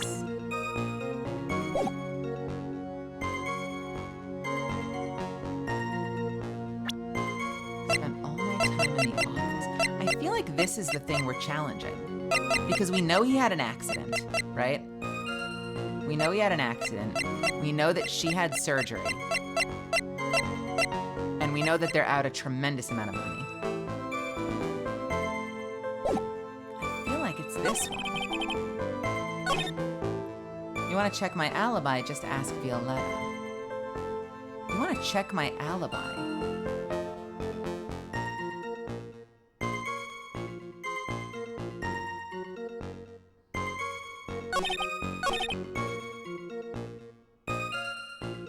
Thank you for the bits. Maya, what you got? Okay, so I feel like I need to either press tied up with business December last year. I spent all of my time in the office. Does my thing specifically say payment was due last year, but it doesn't say the surgery was last year. It doesn't say the accident was in December. Let's press Violetta.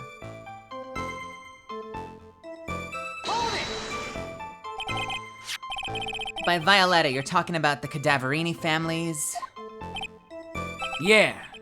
You don't want to cross-examine them, or you're gonna wind up sleeping with the fishes. Once the Godfather finds out you've been dragging Violetta through the mud, he'll do you in. He'll do you in. Why are you looking at me funny? What's that look for? Sorry, I couldn't quite put it all together towards the end there. He said that just like Viola, didn't he?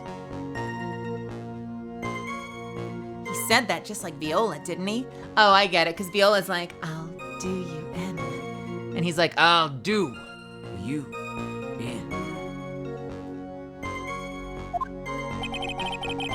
I get the feeling this might not be the right time to probe him about her.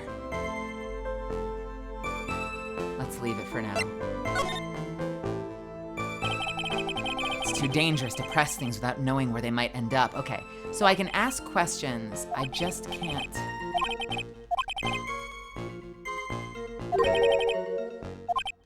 I'm sorry, I didn't mean to skip that. So let's try this one. Are you sure about that? We're talking about 1 month ago, you know. You see these teeth? That's how sharp my secretary is. Sharp?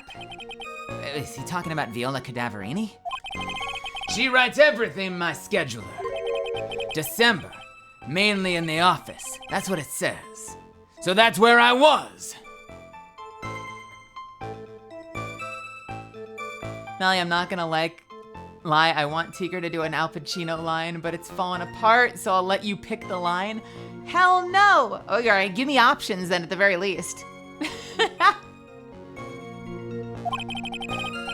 seems like a rather, sketchy schedule. Ugh, there he goes again. What the tiger did all December wasn't the issue. What's important is what he was doing on the day of the murder, so now what? He had a meeting. We know he had a meeting. We know he had a meeting. So I think we should press.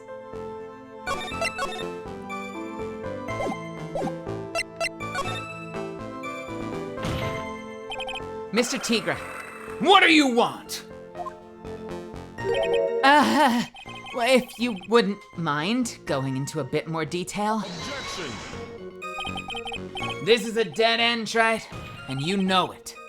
Remember the rules. No, it's essential that we establish the witness's alibi accurately. I agree. The victim was killed on December 3rd. Were you in the office that day too?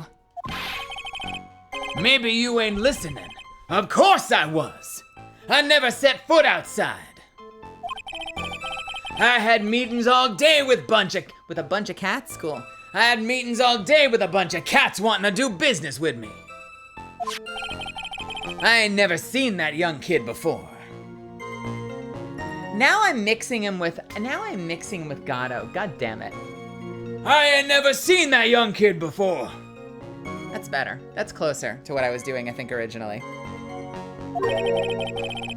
I do believe the witness's last statement was important. Mr. Gatto, if you could, please. Mr. Tigra, the court asks you to add the last statement to your testimony.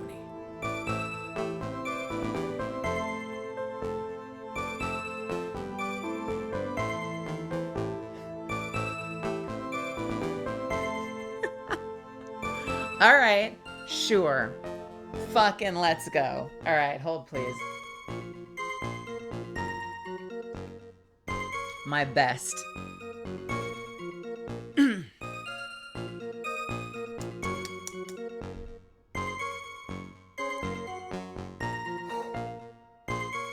All right. 'Cause she got this great ass, and you got your head all the way up it. When I think of asses, something comes out of me.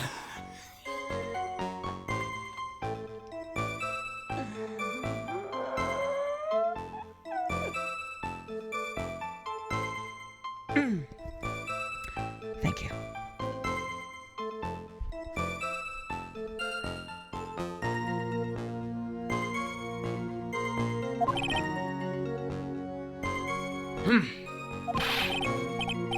Don't let an animal beat you. Be a man, Your Honor, and ask him yourself. The day you's talking about, I was in the office too. I never seen that kid before. I beg to differ, my guy, because I got proof to the otherwise. Objection! Mr. Tigra, you claim you didn't know Mr. Glenn Elg, but it appears that Mr. Elg knew you. What? Mr. Elg left a little note on his calendar. Meet with the tiger. And the date? December 3rd. December 3rd? That's the day of the murder. So, Mr. Tiger, Mr. Tigra, I submit that you did indeed know one Mr. Glenn Elg. Because on that very day of the incident, you met with him.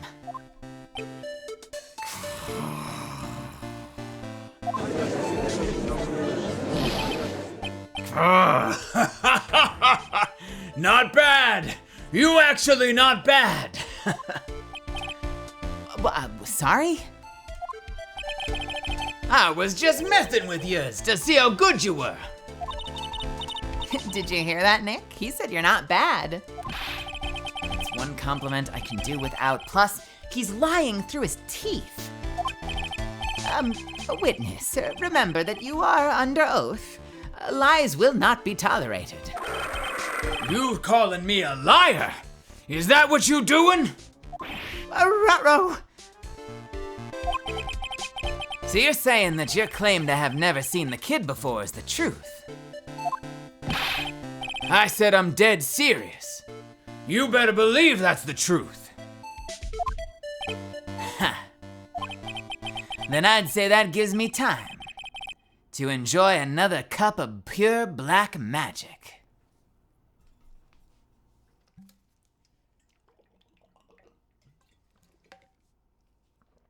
My man loves his coffee. And it comes sliding in. Who the fuck is over there? That is, well, you testify to the court again, Mr. Tigra.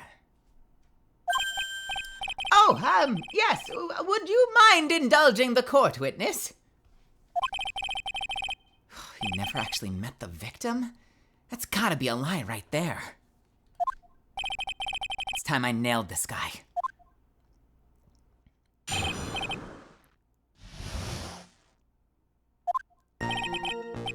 I ain't no liar. I never met Glen Elg. There was some lame guy with that name, though. Wanted to borrow cash from me. I set up a meeting with the guy at my office, Tender Lender. I waited around for him, but he never showed. I ain't never been to that Trebian joint, you hear?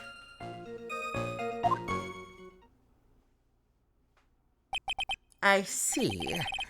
Well, that all seems perfectly logical. You'd arranged to meet with the victim, but he didn't show up?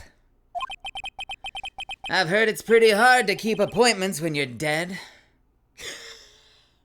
Okay. That's kind of a fire line. I kind of like that. Very well. You may begin your cross-examination, Mr. Wright. Yes, Your Honor. Didn't I tell you I got a big going down today? No. I'm mixing him with Gatto. I gotta keep these two apart. Didn't I tell you I got a big dealin' going down today? I ain't gonna make my bus now, and I'm gonna have to take the express train. Wait. You have that as an option? Don't you have a scooter? That bill's going straight for you, right?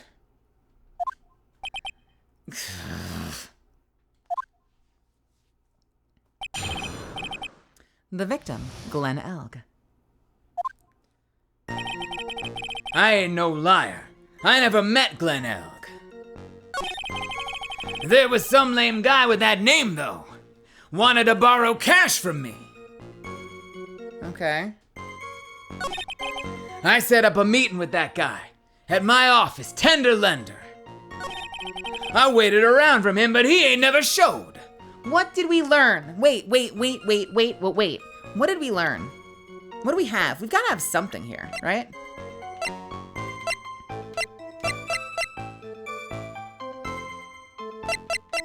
We've got to have something here. A computer virus made by Glen Elg. Potentially worth millions of dollars. We have the proof right there. That was made by Glen Elg. It was found in his office. Okay. It's gotta be the disc.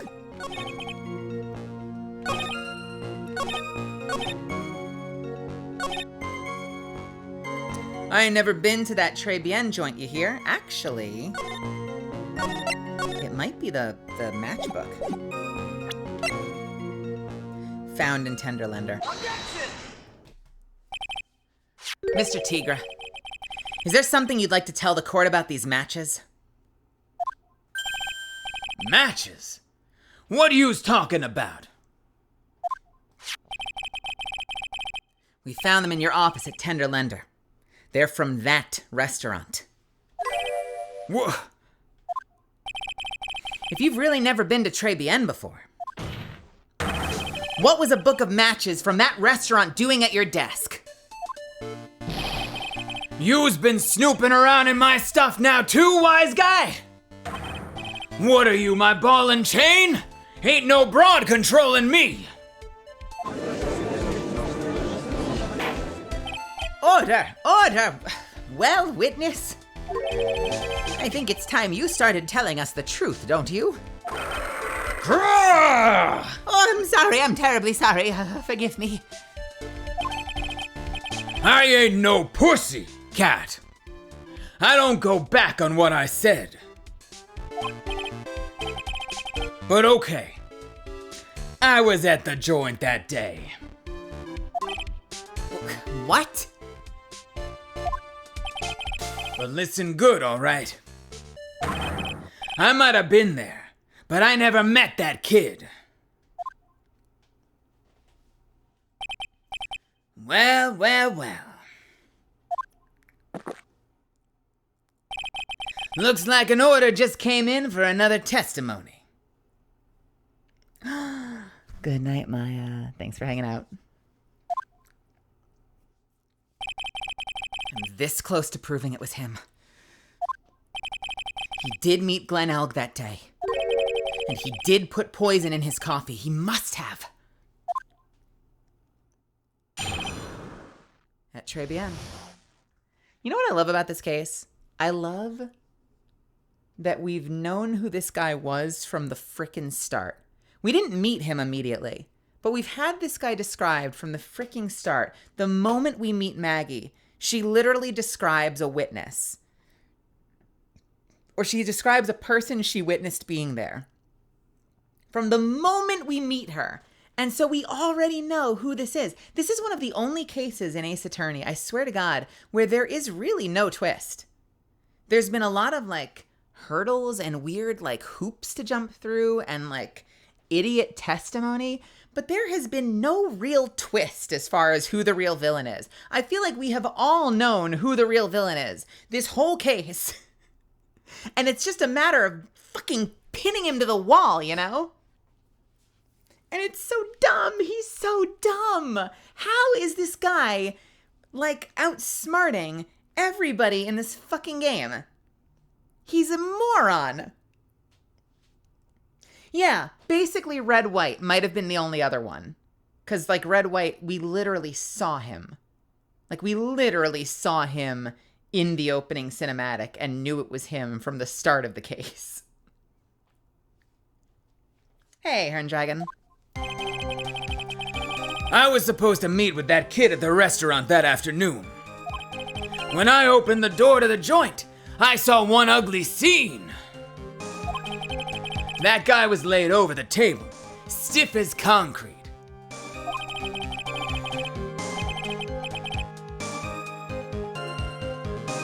I figured if the place wasn't hot already, it was gonna be, so I split. I heard the cop sirens on the way out. I went straight back to my office.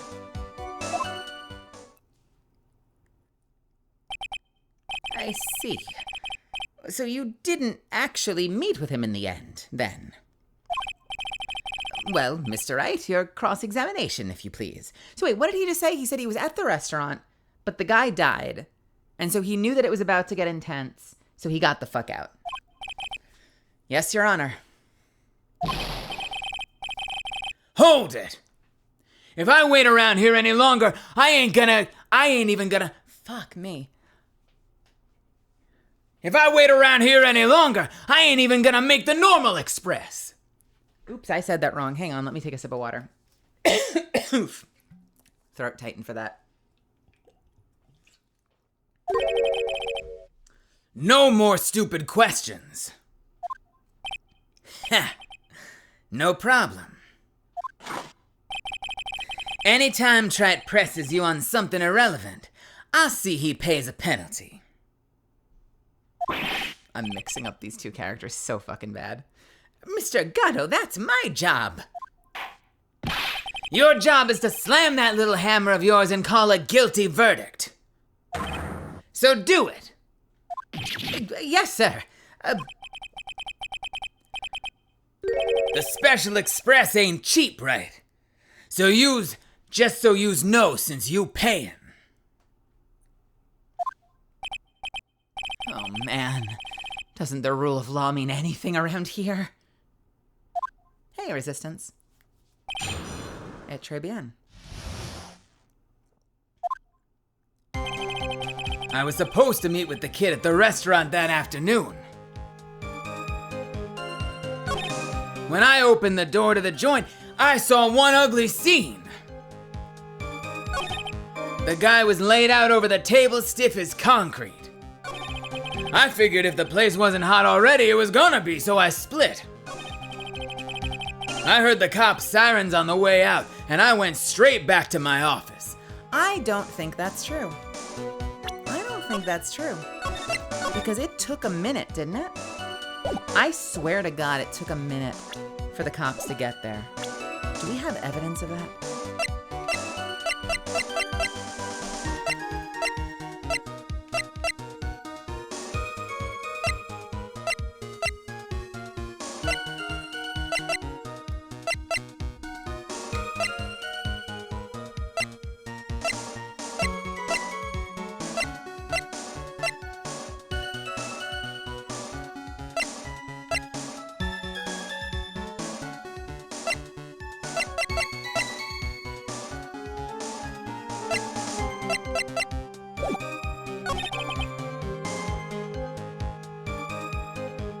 I swear there was a period of time before the cops showed up, but do I have anything that says that?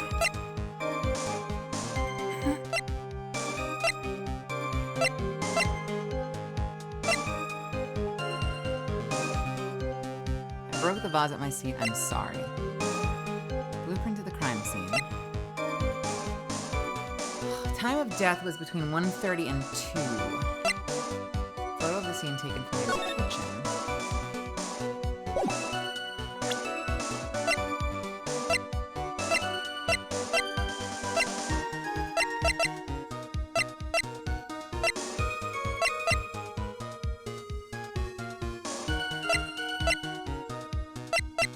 That has to do with Viola. Okay, when I opened, I was supposed to meet with the kid at the restaurant that afternoon. When I opened the door to the joint, I saw one ugly scene. Let's press this and pray. An ugly scene? What do you mean? Objection! The witness has already told us, Trey, which makes that question irrelevant. But...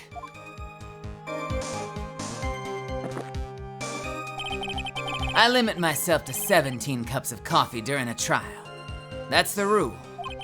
You better limit the number of times you take a penalty, Trey, or your guts will look like the inside of a chimney. Ashen. Don't make me burn you again, Mr. Wright.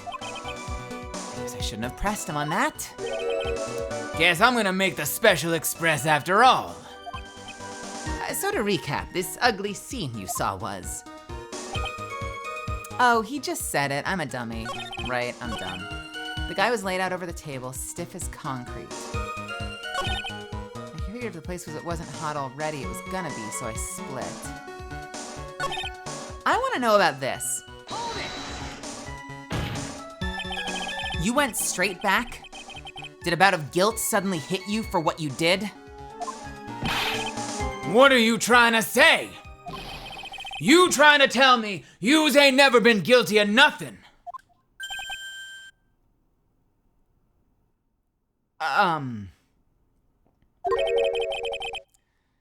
We all have our crosses to bear. We all have to swallow the dark secrets we hide. Like this. The courtroom's not exactly the place to talk about dark secrets, is it? It seems you've done it again, Mr. Wright. Another irrelevant line of questioning. I must impose a penalty accordingly. I want a penalty for those two jokers and the garbage they keep coming up with. Well, Nick, what do you think? He's running out of ways to avoid the truth. I need to press him fast before he has time to think things through. I've gotta come right back at him with a contradiction. Be careful what you press him on, though, or you'll get penalized, okay? I feel like I'm brute forcing this now, which I kind of hate. I really thought it was gonna be that.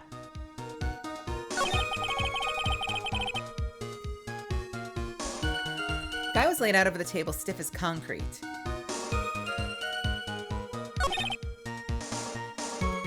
I figured if the place wasn't hot already, it was gonna be, so I split.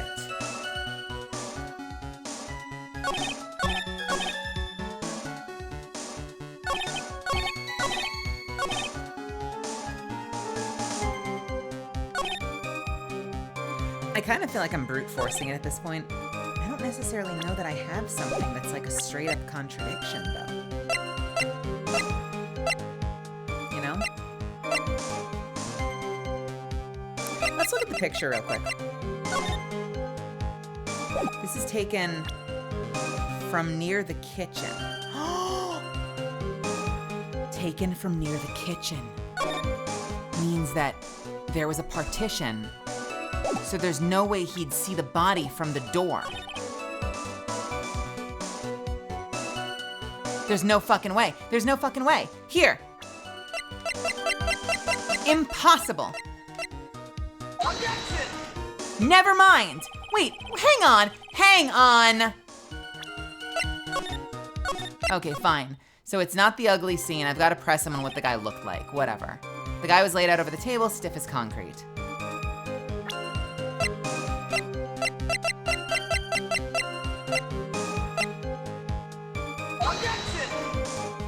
Oh, come on.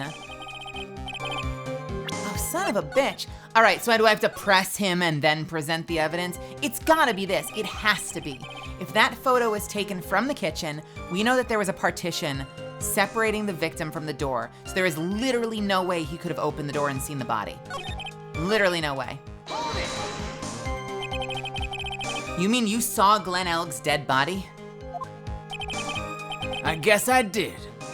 But I only saw him from behind. He was wearing some raggedy bit of cloth he called a hat. Wait, what? Does he wear a hat? Yes, he does. And what time was this? I don't know. Huh? You know what winds me up more than anything else in the world? Watches. Round watches. I ain't gonna pollute my paws with some ticking henpecker. Out of interest, Mr. Tigra, what winds you up the second most? Huh? What do you think? Square watches! Is this guy for real? Look, all I needed to know was that something bad was going down in that place. I figured. Wait! Oh, come on! Wait, it didn't get added. It didn't get added. What the fuck? Wait, it let me press him. Can I now present the picture?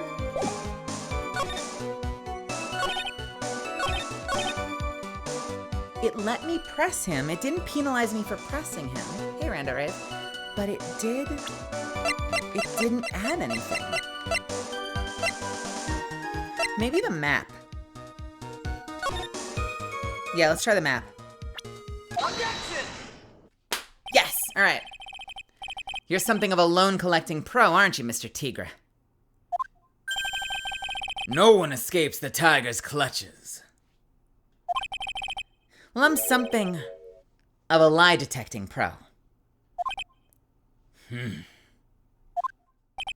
And no one escapes the Phoenix's clutches. I think it's time we got something straight. What's this, Trite? A new line of irrelevant questioning? These are the floor plans of the crime scene. You say you were standing at the entrance, Mr. Tigra? From there, your field of vision would have covered an area something like this. Indeed, the witness would have had a clear view of the victim's seat. Isn't that what I just said? I saw the back of the kid's head. Unfortunately for you, that is not possible. If the court would think back, you'll remember that between each of the tables is a tall partition. That's true. Now look at the plans again. The truth is painfully obvious. From the entrance, the field of vision of any customer walking in ends here.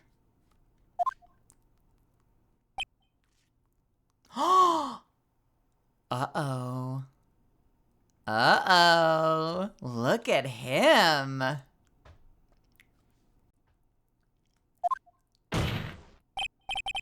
So from the entrance of Trebian, you couldn't have seen the victim's seat. But you did see the victim that day. Because you met with him. Objection! Wrong! Have you forgotten the old man's testimony yesterday? The victim was alone at his table. Objection! But the defense just proved that point to be moot.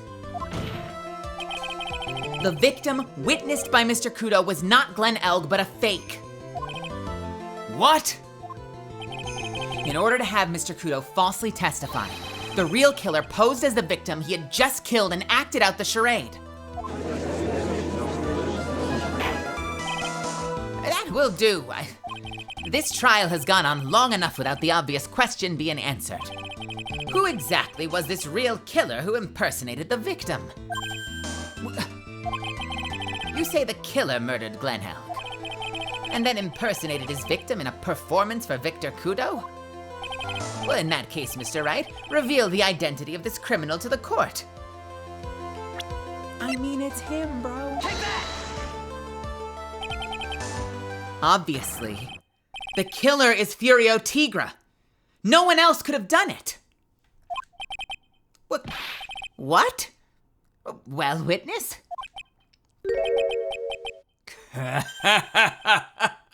Now that's cute.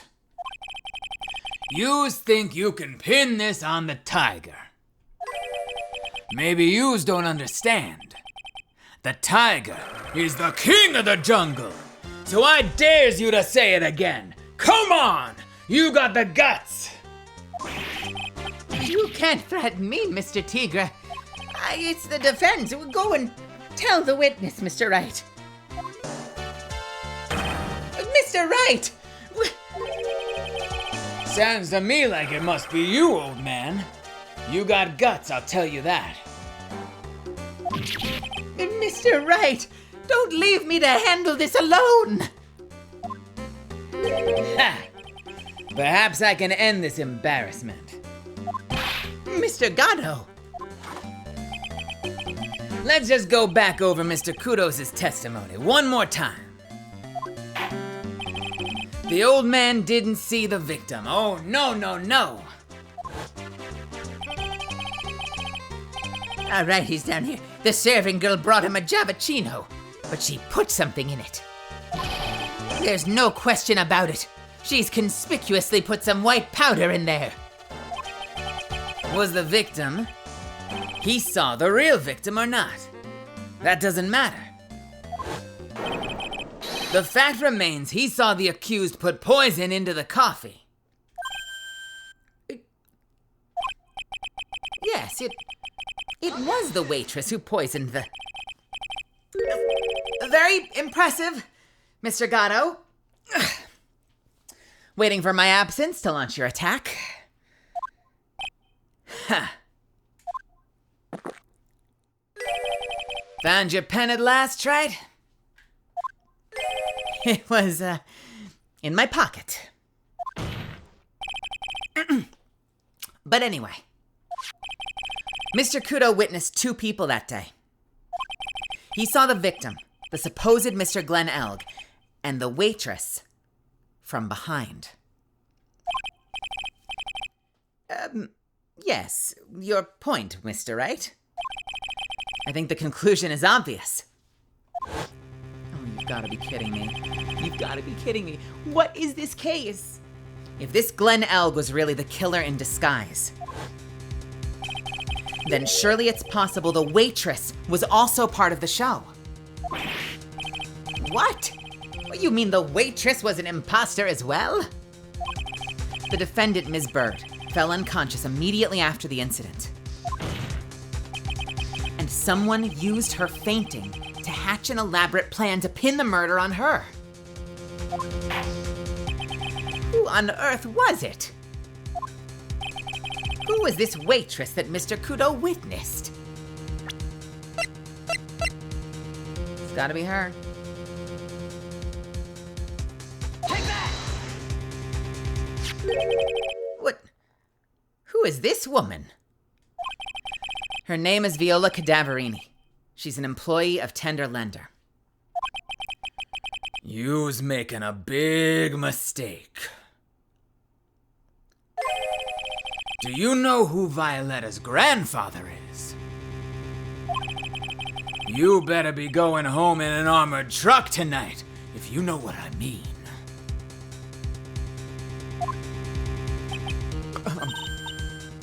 Stop shaking, Nick. Where was I? Yes. The defendant, Ms. Bird, has stated the following. Well, when I took the coffee over to the victim's table, it's true, there was another customer in the restaurant. She was sort of creepy, and she had kind of a cackling laugh.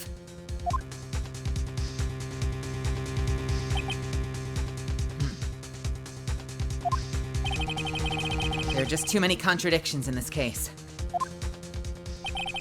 The second man at the victim's table who nobody but Ms. Bird seems to have seen. The earpiece worn by the victim on his left ear when his eardrum was ruptured. And the radio show he was supposedly listening to half an hour after it was over. There's only one logical explanation that clears up all of these contradictions. The whole incident took place twice. Once for real and once for show. And Mr. Furio Tigre, the only person who could have committed the crime, is you.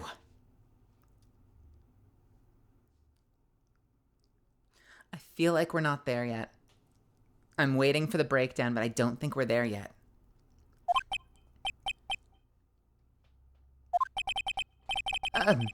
Witness?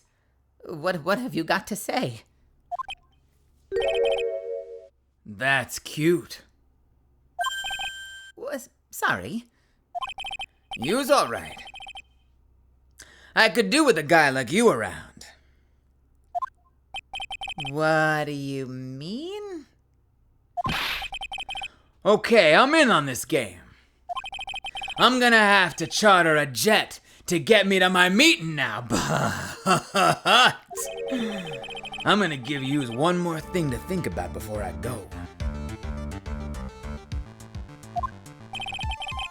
Something to think about. You's got it all wrapped up nice, huh, right? But you's missed out one real important thing. But that can't be. I was in the joint that day, and I met that kid too. But I couldn't have poisoned him. You's here? What? Do you really believe us? Expect us to believe you now, Mr. Tigre? Ha! What a troublemaker. Troublemaker? Looks like we're gonna need another one for the road.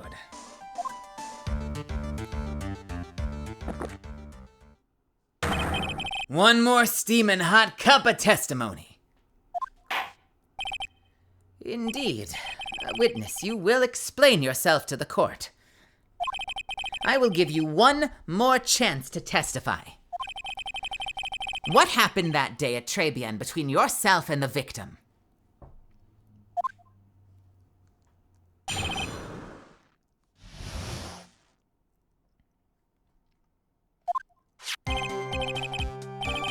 Yeah, I loan El cash. About $100,000.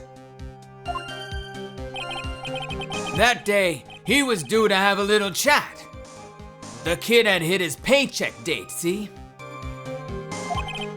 So anyway, he tells me he's got no way to pay up. I'm about to flatten the guy when he starts screaming. Yeah, I won! $500,000! He got lucky, you know? Real lucky. If that waitress hadn't done what she'd done, everything would have been over.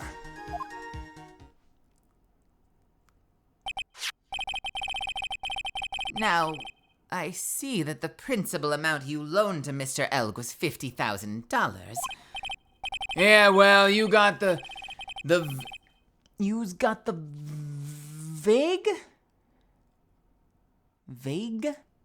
What the fuck does that mean? What does that word mean?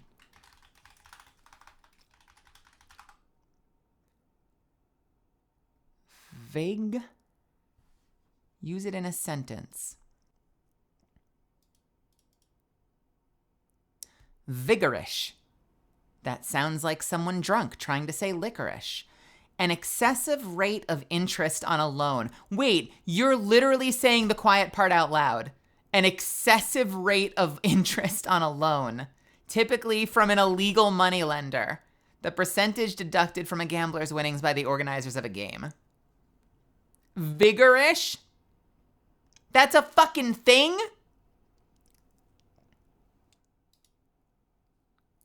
Started getting used in the 1940s. And as of today, it's still used a little bit. That's so fucking wild. All right, sure. Yeah, well, you got the VIG to take into account. Interest builds up fast, you know. That's faster than fast. $100,000 is twice its principal. And the repayment deadline was December 3rd, the day of the incident in question. Yeah, he was one lucky kid. He got that $500,000 just in time. So I ain't have no reason to kill the kid. And if I ain't got no motive, you ain't got no case. His motive? Huh. He has to have one, but what is it?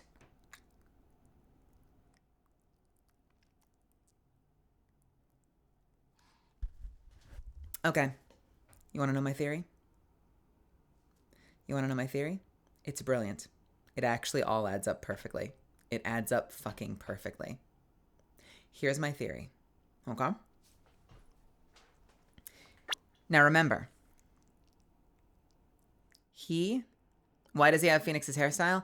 The whole start of this case was that apparently this is a retrial because apparently this guy like talked his way into court and impersonated me and like misrepresented the client pretending to be Phoenix Wright and just got the whole case bombed and Maggie was declared guilty.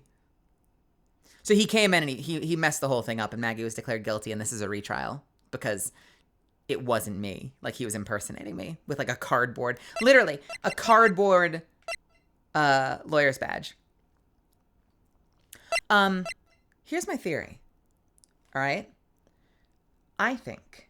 So what do we already know? We know that Glenn owed a shitload of money to Tigra. And we know he couldn't have counted on winning the lottery, right? So that's why he developed this virus. Okay? And he was going to use this virus and sell it to Tenderlender because it would go for like $1 million on the black market or $500,000 on the black market. No, worth millions. It was going to go for millions of dollars on the black market. Okay? So he comes to the meeting ready to sell this virus to Furio Tigra to try to give him a deal. Like, look. I don't have the money, but this is worth millions of dollars. Take this virus. You can sell it on the black market. Then he wins the lottery. The CD was found in Tenderlender, but Maggie saw it on the table at the restaurant. So he's there to pitch him on the virus. Just then, he wins $1 million, or he wins $500,000 in the lottery. And I think at that moment in time, Furio Tigra, who is greedy, and who owes $1 million for cranial surgery to protect Viola. Kills him. Takes the lottery ticket.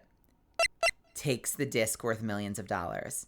And leaves. And I bet he didn't plan on killing him until the guy won the lottery.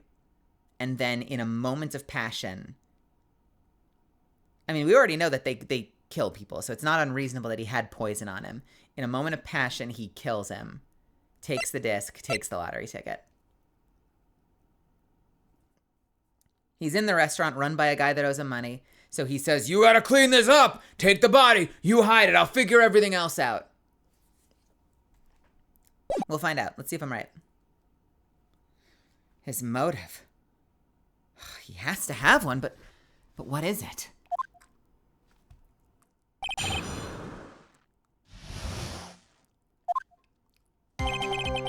Yeah, I loaned out cash about $100,000.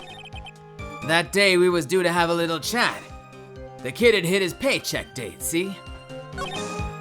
So anyway, he tells me he's got no way to pay up. I think it's this one. I think this is when the disc gets introduced.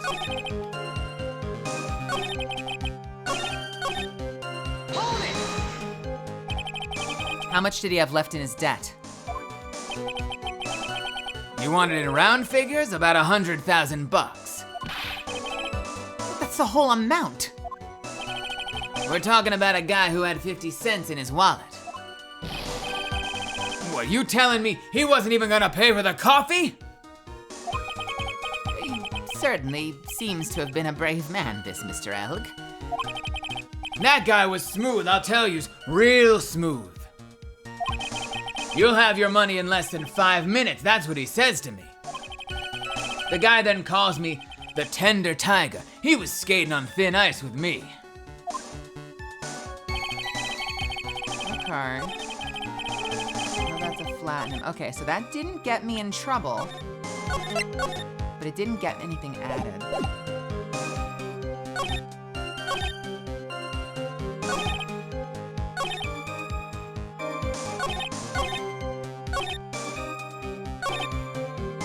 If that waitress hadn't done what she'd done, everything would have been over.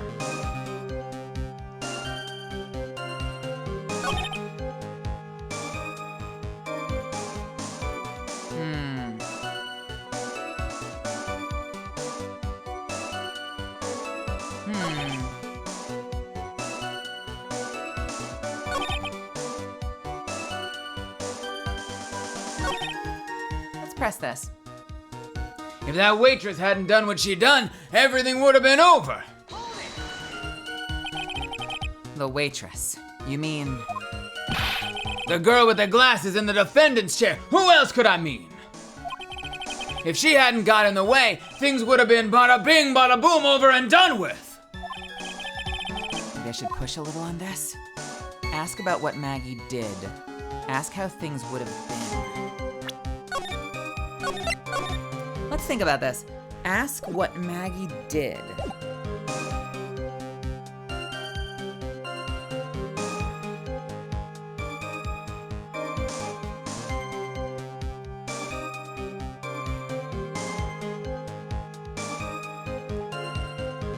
You know what's interesting?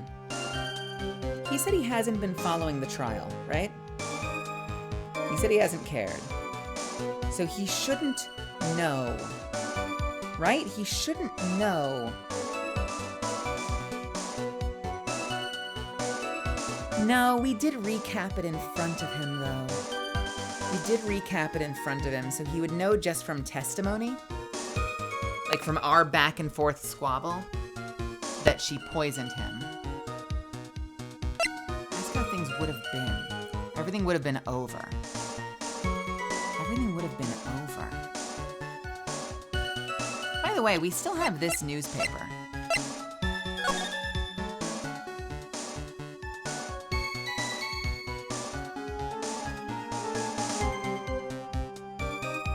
With mask to mask on.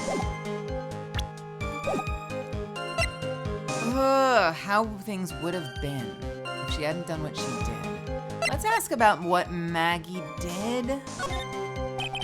What exactly are you implying the defendant did?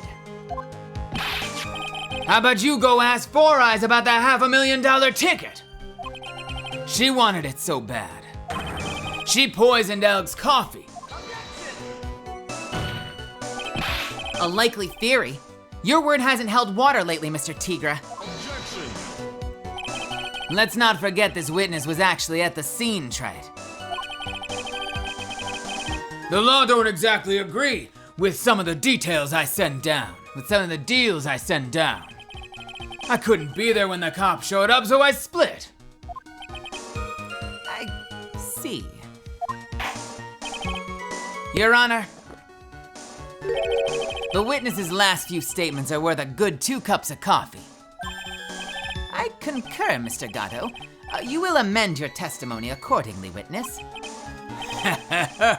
That's what you after, Phoenix, right? Thanks to what she did, my business with that kid was over and done with. The Tiger was meeting Glenn Elg to get his money back. If Mr. Elg had just given him the lottery ticket, that would have been the end of it. Yeah, so what's the Tiger's motive? This is the big one. If I don't manage to undermine this testimony, it's all over for us. Why would he have to poison Mr. Elg? And why did he loan him the money in the first place when he knew he couldn't repay him?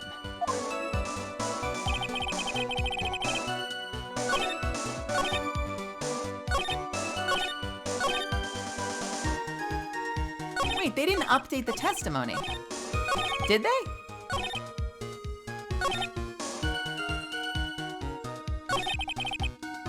They didn't update the testimony.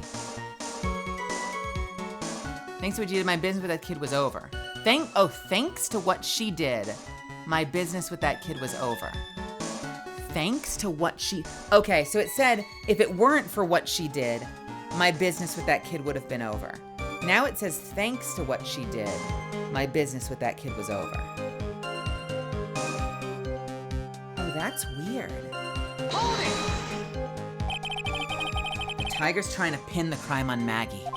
If I ask him what he saw, he's only gonna damage our case. What do you mean things would have been over and done with? Well, are yous all there or what? I'm talking about the cash. I was there to get my $100,000 back, that's what. I'm a businessman.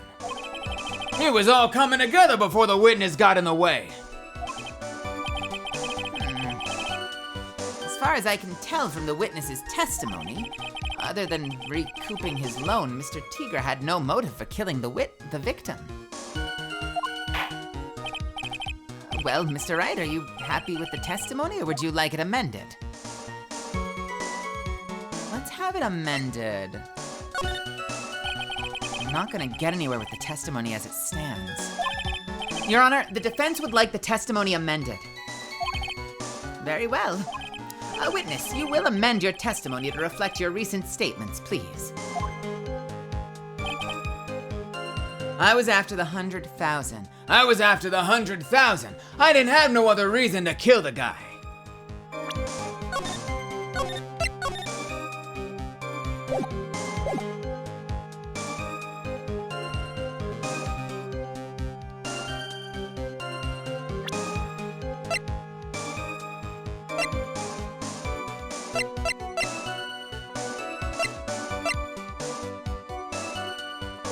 The virus?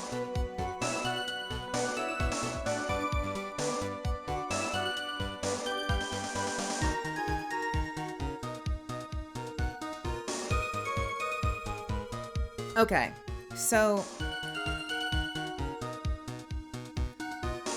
a computer virus made by Glenn Elg, potentially worth millions of dollars. Left by the victim, the doodle is in the victim's handwriting. So, the bomb, $500,000.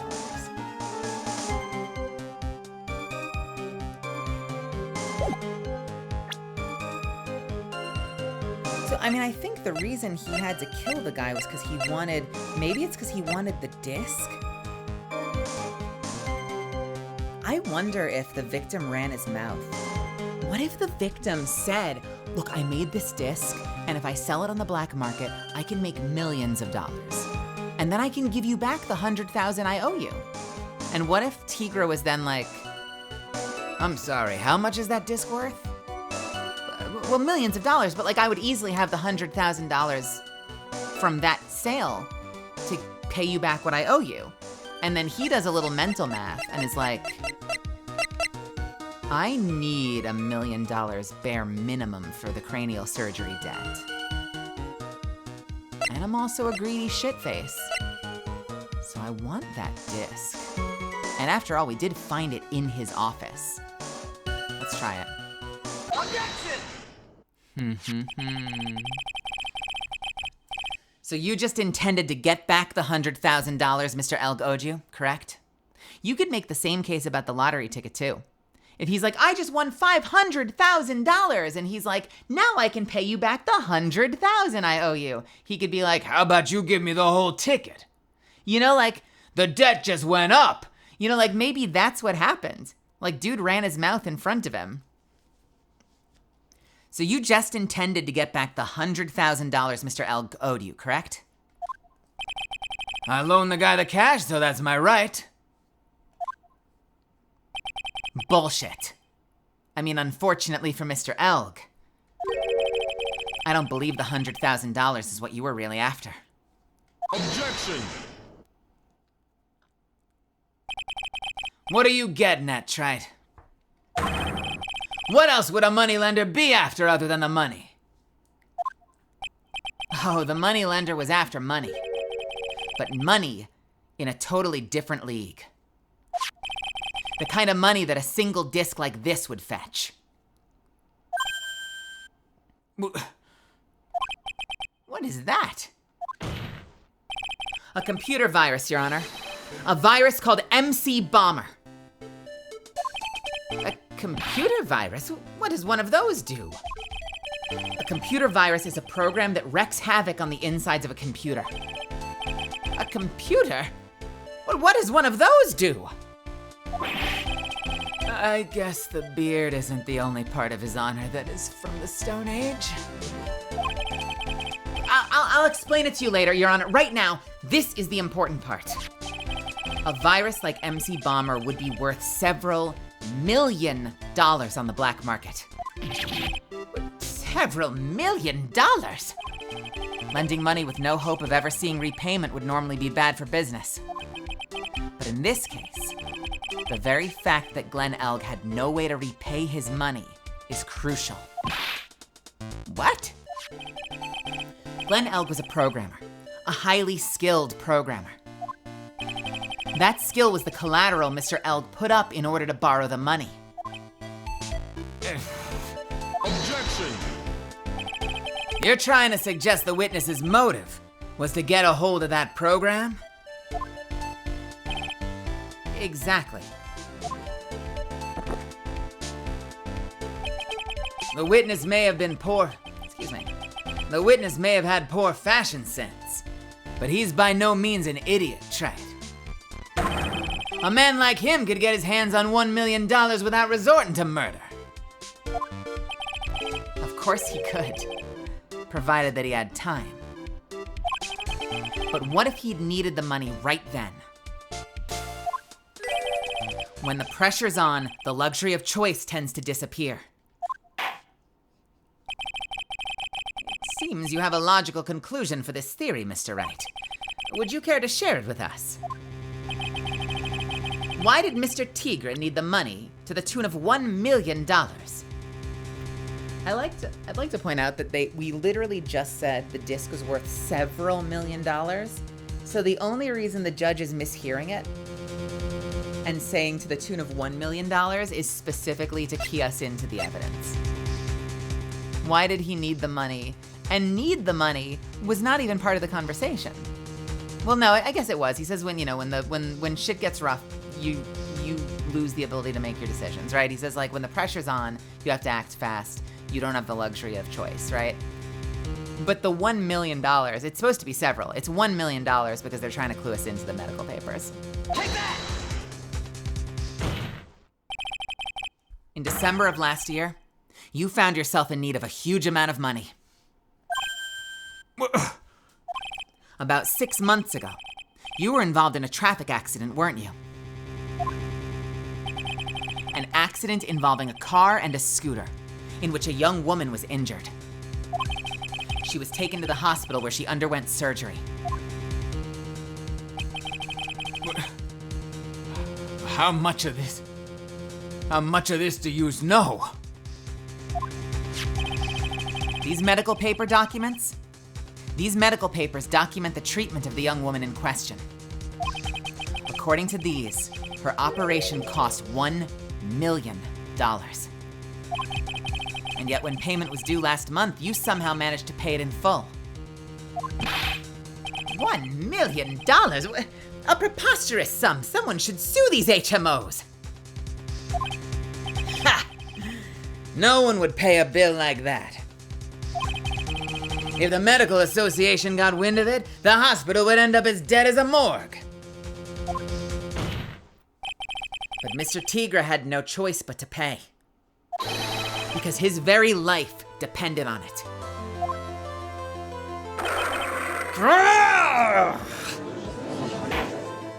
Order! Order!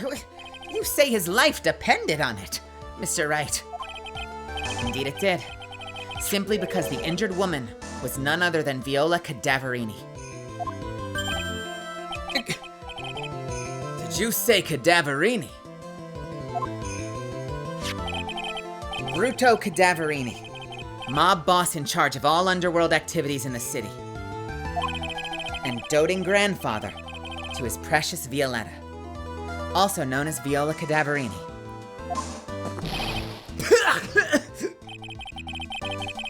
Your life was in danger unless you paid compensation to the boss, correct? It makes sense. You were desperate to acquire the $1 million Bruto Cadaverini demanded of you. So desperate, in fact, that you decided to sacrifice Glen Elg's life to pay your debt.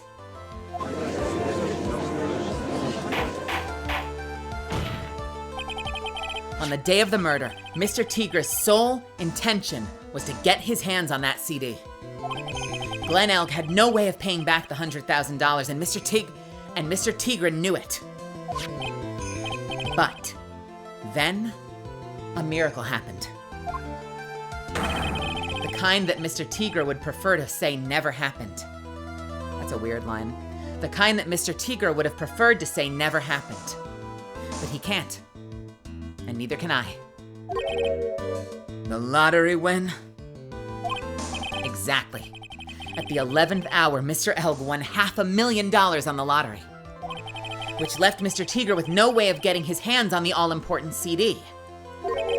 At least no legitimate way.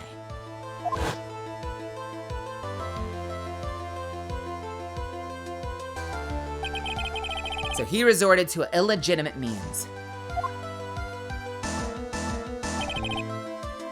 That's crazy.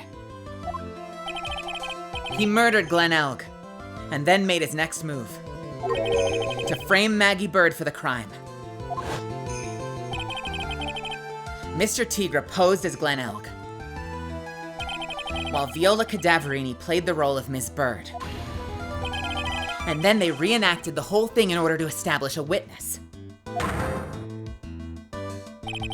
The witness being the one we all heard testify yesterday, Mr. Victor Kudo. Objection! Like I said, that's crazy. No one could pull off a stunt like that. For starters, there's no way the chef could have kept in the dark about it.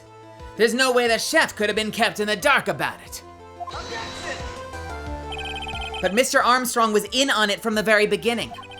Have you forgotten already, Mr. Gatto? Mr. Armstrong owed the witness money too. $500,000, in fact. He had no choice but to go along with Mr. Tigre's plan.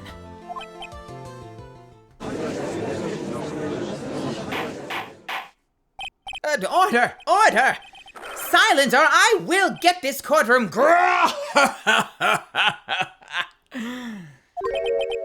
You's put on a good show, Spikey.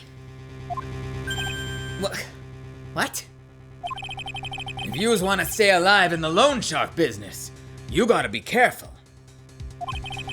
You saying I dressed up like the kid? Created a witness and framed someone?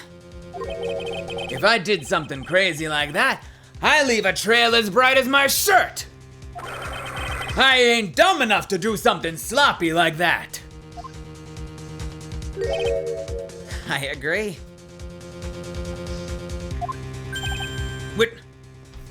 Wait, you do? Despite your appearance, you're very careful. That's why you took one more precaution. One more trick to make sure Ms. Bird had no way out. What? Another one, Mr. Wright? Interesting. Why don't you fill us all in, Trite? What was the trick you say Mr. Tigra performed to frame What was this trick you say Mr. Tigra performed to frame the accused? Impersonating me, motherfucker. Take that! What on earth is that? What an insult to think anyone could be fooled by such a childish imitation. Consider yourself insulted, Your Honor. Mr. Tigra, you didn't just pose as the victim on the day in question.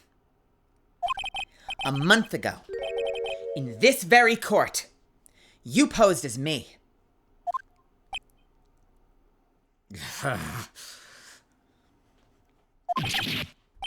What?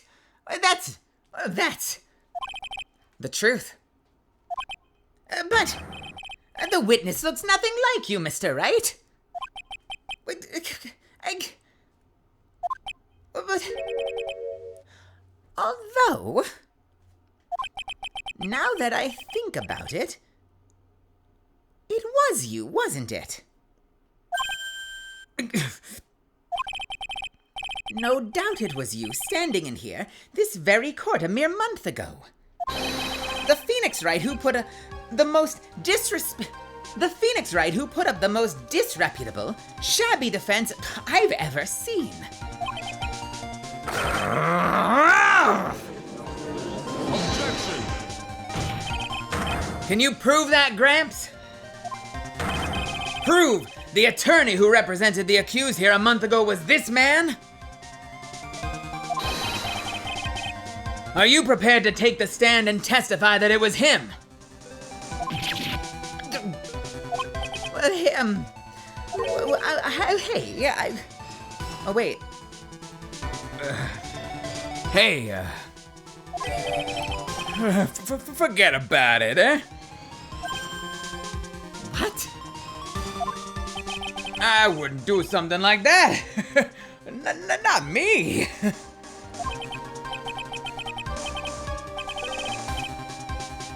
You made a mistake, right? It was someone else, huh? Objection! Have you no pride, sir? Objection! This isn't a matter of pride. In case you didn't know, Trite, here in a court, we deal with people's lives.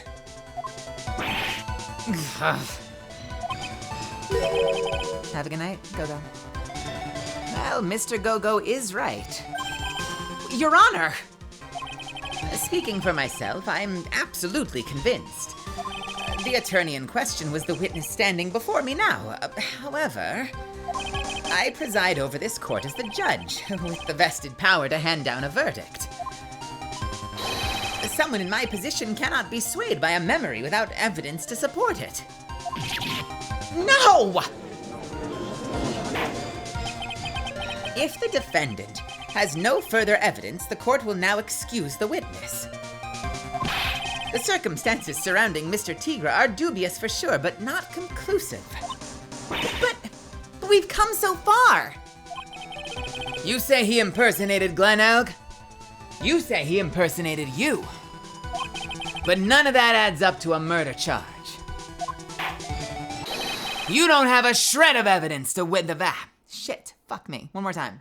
You don't have a shred of evidence that the witness poisoned the victim's coffee. No!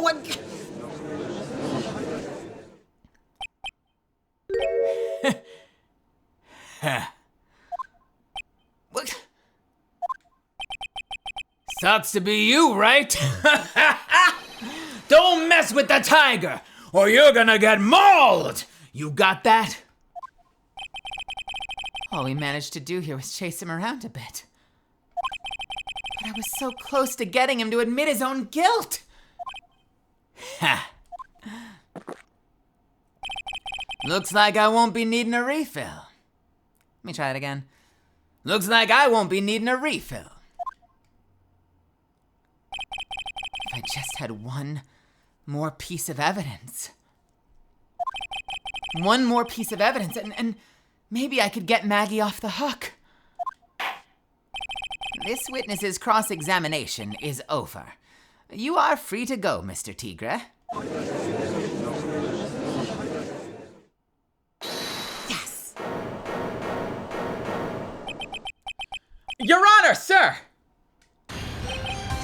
Wait! Oh my God, look at him! Look at him! The boy is back! It's dicking time. What? Wait! Detective Gumshoe! Sorry I took so long, pal. I staked everything on this. My badge, the works. So here it is. My heart's counting on this too. What is it, Detective?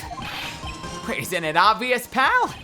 It's the final decisive piece of evidence. What?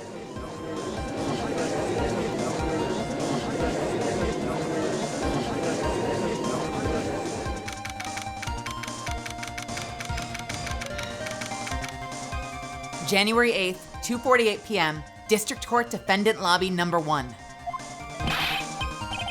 Sorry it took so long, pal, but I finally got the results from the lab.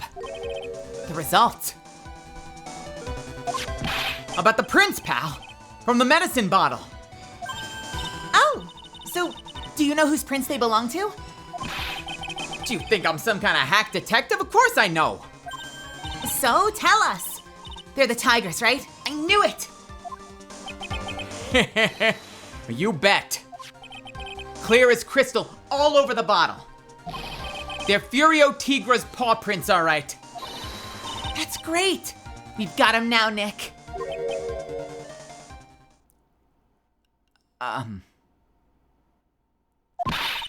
What's wrong with you? You've hardly said a word since Detective Gumshoe got here. He's laid everything on the line for us, Nick. No, I know. Look, I'm sorry that this is kind of hard to say, but it really doesn't make a difference whose prints are on that bottle now. Huh? Wait, what? Why not? What we need to produce at this... What we need to produce at this stage in the trial is irrefutable evidence that the tiger put poison in Glen Elg's coffee. He's already admitted that he met the victim. The fact that his prints are on this bottle, that really doesn't make a difference now. What? But... I knew it. Oh, great. No matter how hard I try, I'm never of any use. Hey, don't be so hard on yourself. This was our last chance to help Maggie. And I've been working on some useless piece of evidence the whole time. It's all right. I'm a real loser. It's not breaking news to me, pal.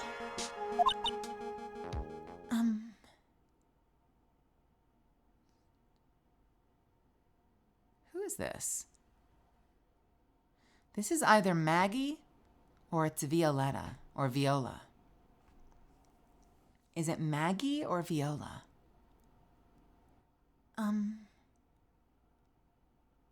Hey, Reza. Detective Gumshoe? Maggie. You've been working on something for me?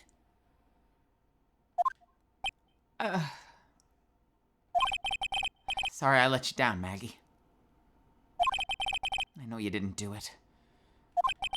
And I'm a detective. We're supposed to be able to prove stuff like that. I'm really sorry. I'll get out of your hair. No, Detective Gumshoe! Wait! He's gone. Isn't there anything we can do now, Nick? I wish there was. Gumshoe worked so hard to get that evidence. If only there was some way I could use it. Covered in Furio Tigra's fingerprints.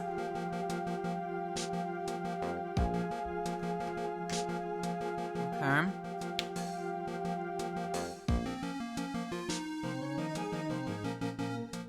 Let's think about it for a second. This was the ear medicine that was given to Glenn Elg, right?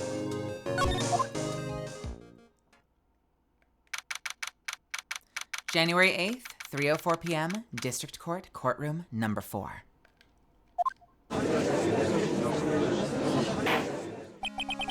Mr. Wright?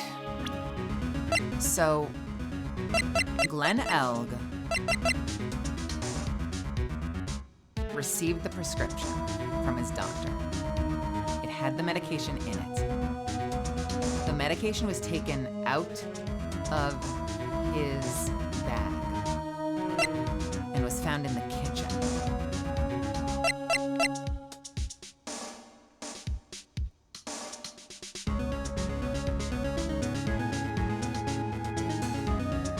The fact that his fingerprints are all over it. What we don't know is when it went from the table to the kitchen. Was it carried in the apron? I don't know. I'm gonna be honest, I'm trying to think of like a timeline, and like there would be something like there couldn't have been his fingerprints on it because, and I'm probably overthinking this, but you know, my initial thought is like, well, okay, so he had to have been like while he moved the body, but we also know that Armstrong habitually steals stuff. So when would he have gotten his fingerprints on it?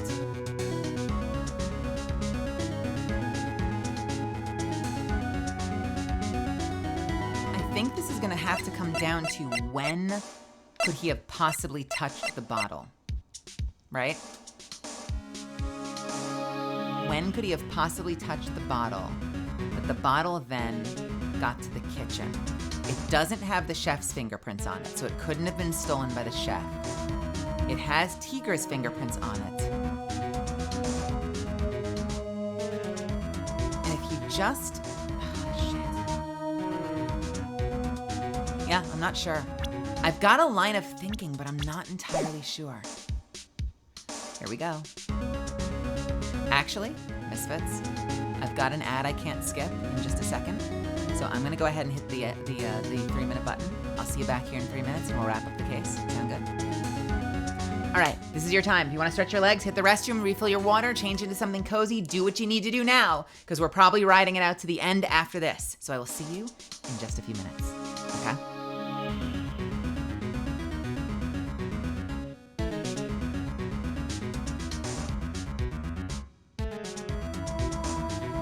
And in the meantime, I'm gonna stuff my face full of Cheez-Its, you guys. Hee hee hee.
Alright, I don't know about you, but I'm gonna eat some more Cheez-Its.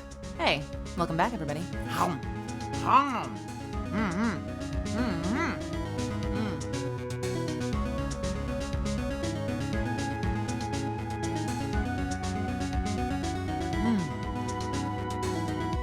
I'm gonna be honest. I don't know where this is going. I do not know where this is going.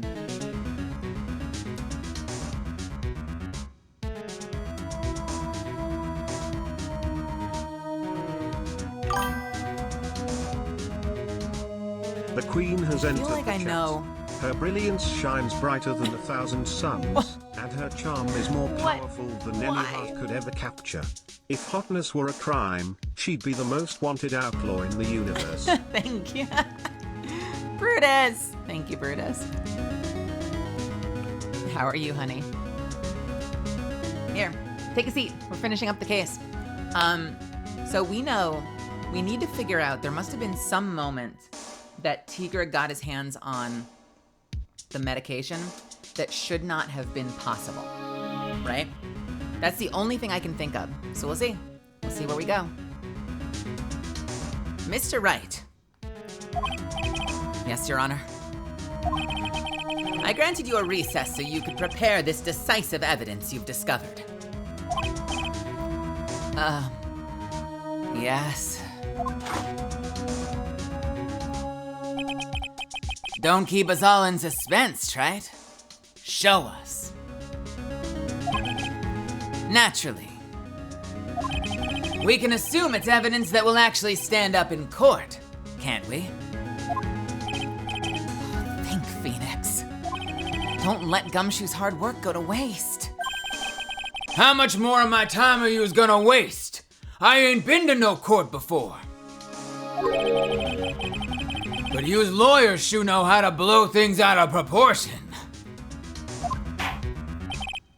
No doubt, given the nature of the evidence, it will speak for itself. Nevertheless, you will talk us through it, Mr. Wright. I know I can't prove anything new with this evidence. I'm really backed into a corner here. Maybe if he thinks he's got me beat?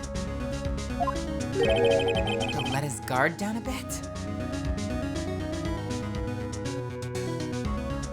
Is that the play? Is that what we're bluffing? Maybe if I pretend I fucked up, he'll let his guard down? Don't keep us waiting any longer, Mr. Wright.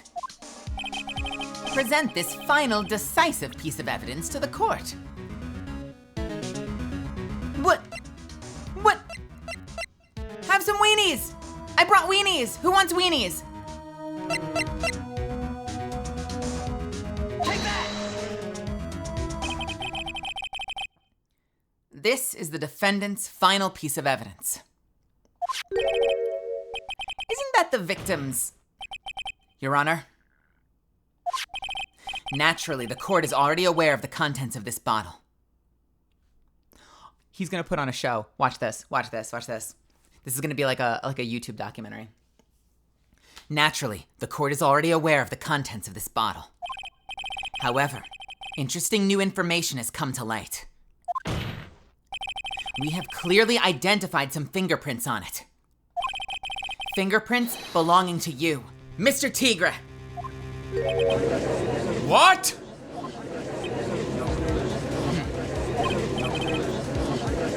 But Mr. Wright, what conclusion are you hoping to draw from this new information? Everyone in here knows what this bottle contains. Except one man. One person in this courtroom should theoretically be in the dark. My prints are on that pansy-looking bottle? Is that what you saying? Well then what the hell's in it anyway?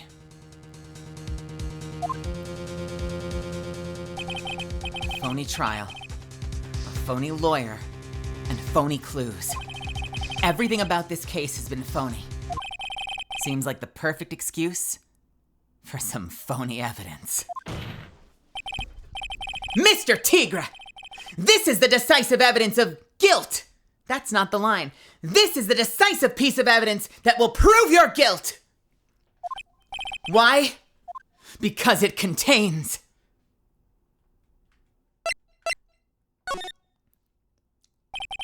This bottle contains potassium cyanide. Potassium cyanide? The poison used to murder Mr. Elk, Your Honor. The victim's killer used this very bottle!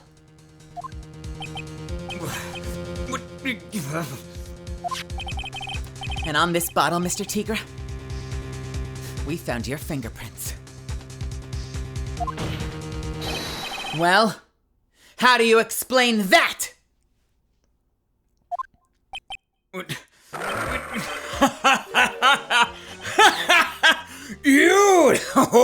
You'd make a good clown, you know that? What? Yous ain't never gonna get this to stick. You just making me laugh now. You think a cheap bluff like that's gonna fool the tiger? A bluff? I can see straight through you, Phoenix Wright. That ain't a bottle with cyanide in it. No. This is the bottle we found traces of the poison in. Don't mess with the tiger, or you're gonna get ripped to shreds! The cyanide bottle was brown, and it was made of glass. That cheap piece of trash don't look nothing like it.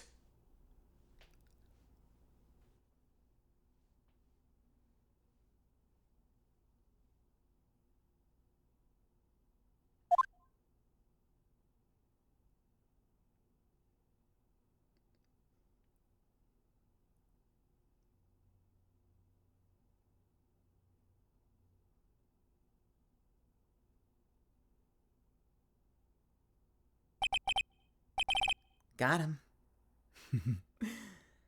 At last. Oh, fuck! Wait. No. Wait. Why has everyone gone quiet? I said that bottle, Is the bottle you're referring to this one? Yeah, that's it. That's the bottle the cyanide was in. But yous ain't gonna find my prints on that bottle. No. Don't let that cozy looking suit fool you people. That lawyer's just playing games. Tell him, Mr. Prosecutor. Tell that guy where to go. You still haven't figured it out. Don't you realize what you just said? What I said? What did I just say? You were summoned to this court for the first time earlier today. If you really had nothing to do with the murder, you shouldn't have known all the little details. For instance, you shouldn't have known what kind of bottle the potassium cyanide was in. What? Oh no. Oh no. Oh, fuck me. But just now you slipped up in front of every single person in this courtroom. You described the exact bottle used by the killer to hold the poison.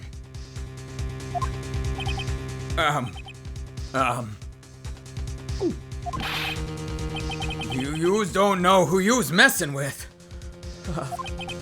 I'm the tiger. I control millions of dollars on the black market. Yous think I'm gonna let some jumped up suit get the better of me? Sure. The last piece of evidence was phony. But that's just what you deserve. The phony trial with the phony lawyer. It was all played out by you. The biggest phony of all. Here we go, misfits.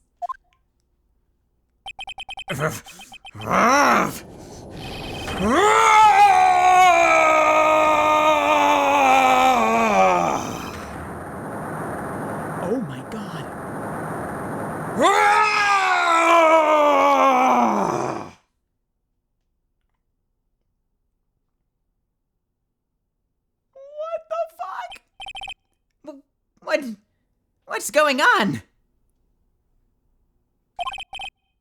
It looks like it's a blackout.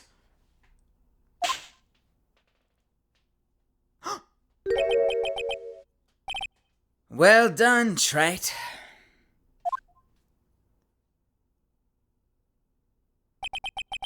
I saved my 17th cup of coffee just for you. Savor it.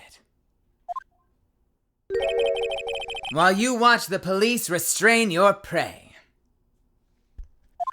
Why do I deserve that? That's not fair. Mr. Wright, you caught a tiger, but... Really? We're going with this? Now then, how are things going with Mr. Tigre, Mr. Gatto? He's being arrested on suspicion of the murder of Glen Elg, Your Honor. Well, fortunately for us, we managed to rectify a very grave error. Ms. Bird was found guilty in the absence of a genuine defense attorney. Yes, she was. And in the absence of genuine evidence. But the tiger made one mistake.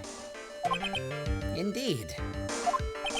He very nearly got away with everything if it wasn't for that one slip of the tongue. Furio Tigre is a truly frightening criminal. Ha!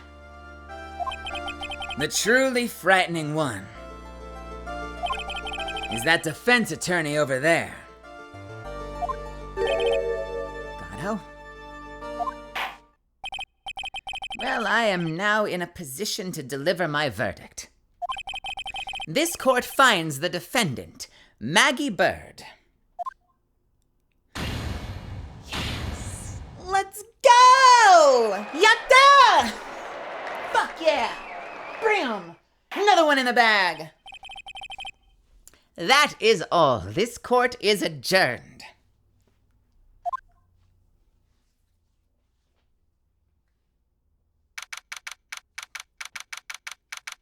January 8th, 4:10 p.m., District Court, Defendant Lobby, number 1. Brutus, thank you so much for gifting a sub to Amelia. Thank you, honey. Mr. Wright, I'm at a loss for words. Thank you, sir. Congratulations, Maggie. I was so mad when Mr. Wright landed me in all that trouble a month ago. But now I feel like I can forgive him. Hey, that was not me, Maggie. That was the tiger. Ooh, look, Nick, in the doorway. Detective Gumshoe. Oh, yeah, I guess I'll be heading out then. I'll see you guys later. Wait!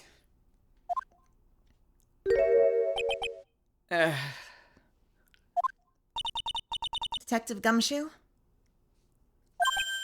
Oh, yeah. Well, congratulations, Maggie. Thank you. Well,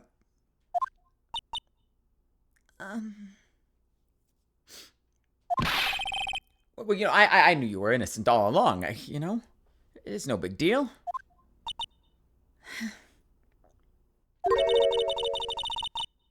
Why didn't you say that in your testimony then? Huh? Oh. Well, I was,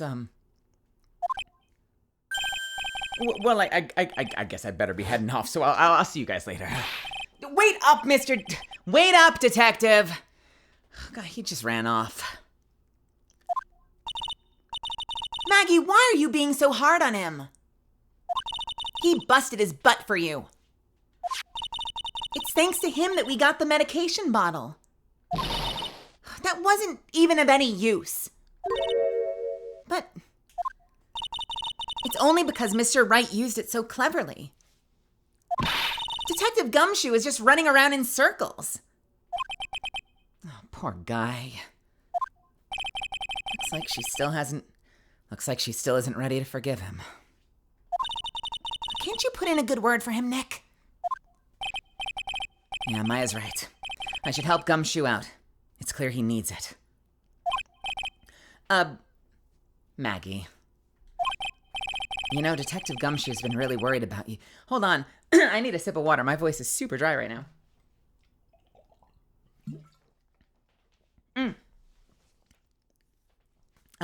Maggie. You know, Detective Gumshoe's been really worried about you through all of this. I wanted to believe that, sir. But on the first day of the trial, he practically gave the judge a free pass to lock me up. He didn't have any choice, Maggie. He's a detective. He has to report the facts. He doubted me, that's why. He thought I might have done it. I've got to prove it to her that Gumshoe really cares about her. I know. I'll give her a little present to celebrate her freedom. It's the weenies!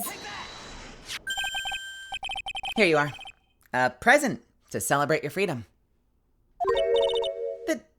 That's... A present from Detective Gumshoe, made with a ton of love. He said you lost weight and he was worried about you. Detective Gumshoe.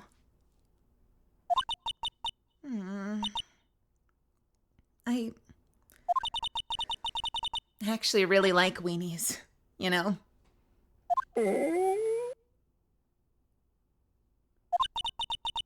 Did you guys just hear that? I'm pretty hungry myself, you know. Yeah, the trial dragged on a bit today, didn't it? Is it okay if I eat this now? She's crying while eating the weenies. So, how is it, Maggie? It's really good.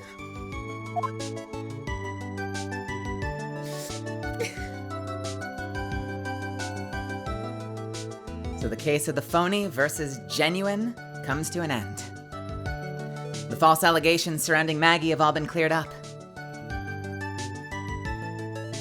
And who knows? Maybe a whole new chapter of her life is about to start.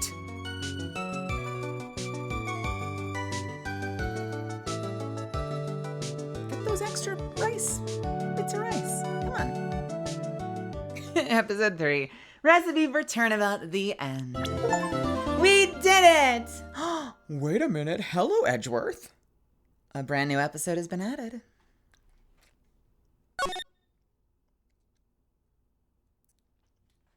And that, my lovely misfits, is where we are going to end our evening. Thank you so much for coming tonight. We did it. Another case in the bag. I hope you guys had fun today. This has been such a strange case. There were so many bizarre characters with so many bizarre character voices.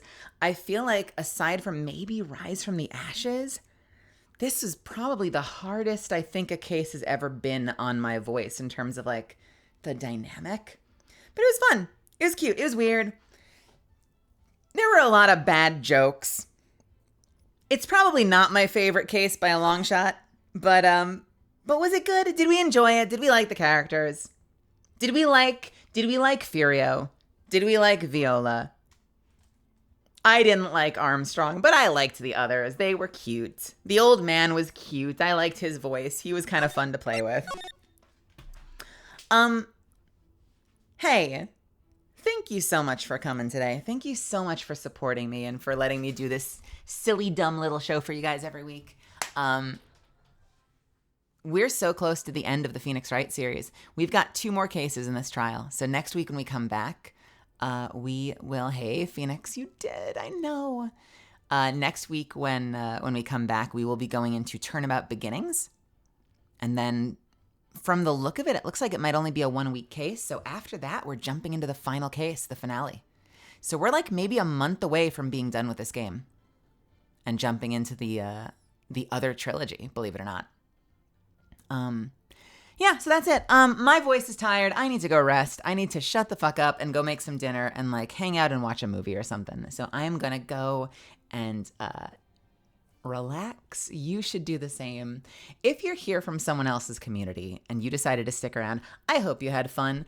No one's going for an Oscar here, but it's my favorite stream of the week. It's campy, it's anime as fuck, it's exhausting, but it's so much fun to be able to perform for you guys in some regard. I love this kind of content, and I hope I can continue to find ways to do sort of light performance content for you guys. It's the best. I want to just be able to keep doing this for you guys, even when we're out of Ace Attorney streams. And if you had fun and you've never been here before, throw me a follow. I would love to have you back. Please consider joining us again. I would love to have you. You can join my Discord. It's very active. We got a lot of awesome folks there. And you can follow me on Twitter if you like. I usually post things like acting announcements, role announcements there. So that is a reason you would follow me there. I don't tweet a lot, so I'm not going to clog up your timeline. That's it. Otherwise, where are we going to go? I'm just going to take us over somewhere else. Let's go say hi to Hachi again. Hachi is back in Minecraft. That's probably where I'll be before long, jumping onto Altitude or something and doing a little Minecraft. I want a modded Minecraft server so bad. I'm so desperate for a modded server that I can play on. All right, let's start the raid for Hachi. Very simple tonight. We're just going to spam her with emotes. If you can do one thing for me when you get there, pick whatever emotes you have access to, pick your favorites, and just spam them out. If you're just one of my followers, if you only have access to the follower emotes, the heart and the raid are easy peasy. Type one, type the other, copy, paste it until you run out of space. If you're one of my subbies, pick whatever makes your heart sing. The animated ones are really fun. Whatever you like, okay? If you have one of the higher tier ones, flex. And otherwise, I will see you when I see you. Have a wonderful night. Thank you so much again. Thank you for the subs. Thank you for the bits. Thank you for the company. You could be anywhere on your Friday night. And it's a Friday. I know it. I get it. And you choose to spend it with me. And that means the world to me. And you give me an opportunity to do my favorite thing in the world, which is act and perform for you guys. So I will see you when I see you. I'm probably going to take at least a decent amount of tomorrow to relax. So if we stream tomorrow night, it'll probably be a pretty chill stream. But I will update you in the Discord one way or the other. If I don't see you tomorrow, I'll see you Monday. Okay? All right, my loves. I love y'all. Mwah. Have a wonderful night. I will see you soon. Take care of yourselves. Stay hydrated. And get the hell out of here. I kid. Good night. I'll see you soon.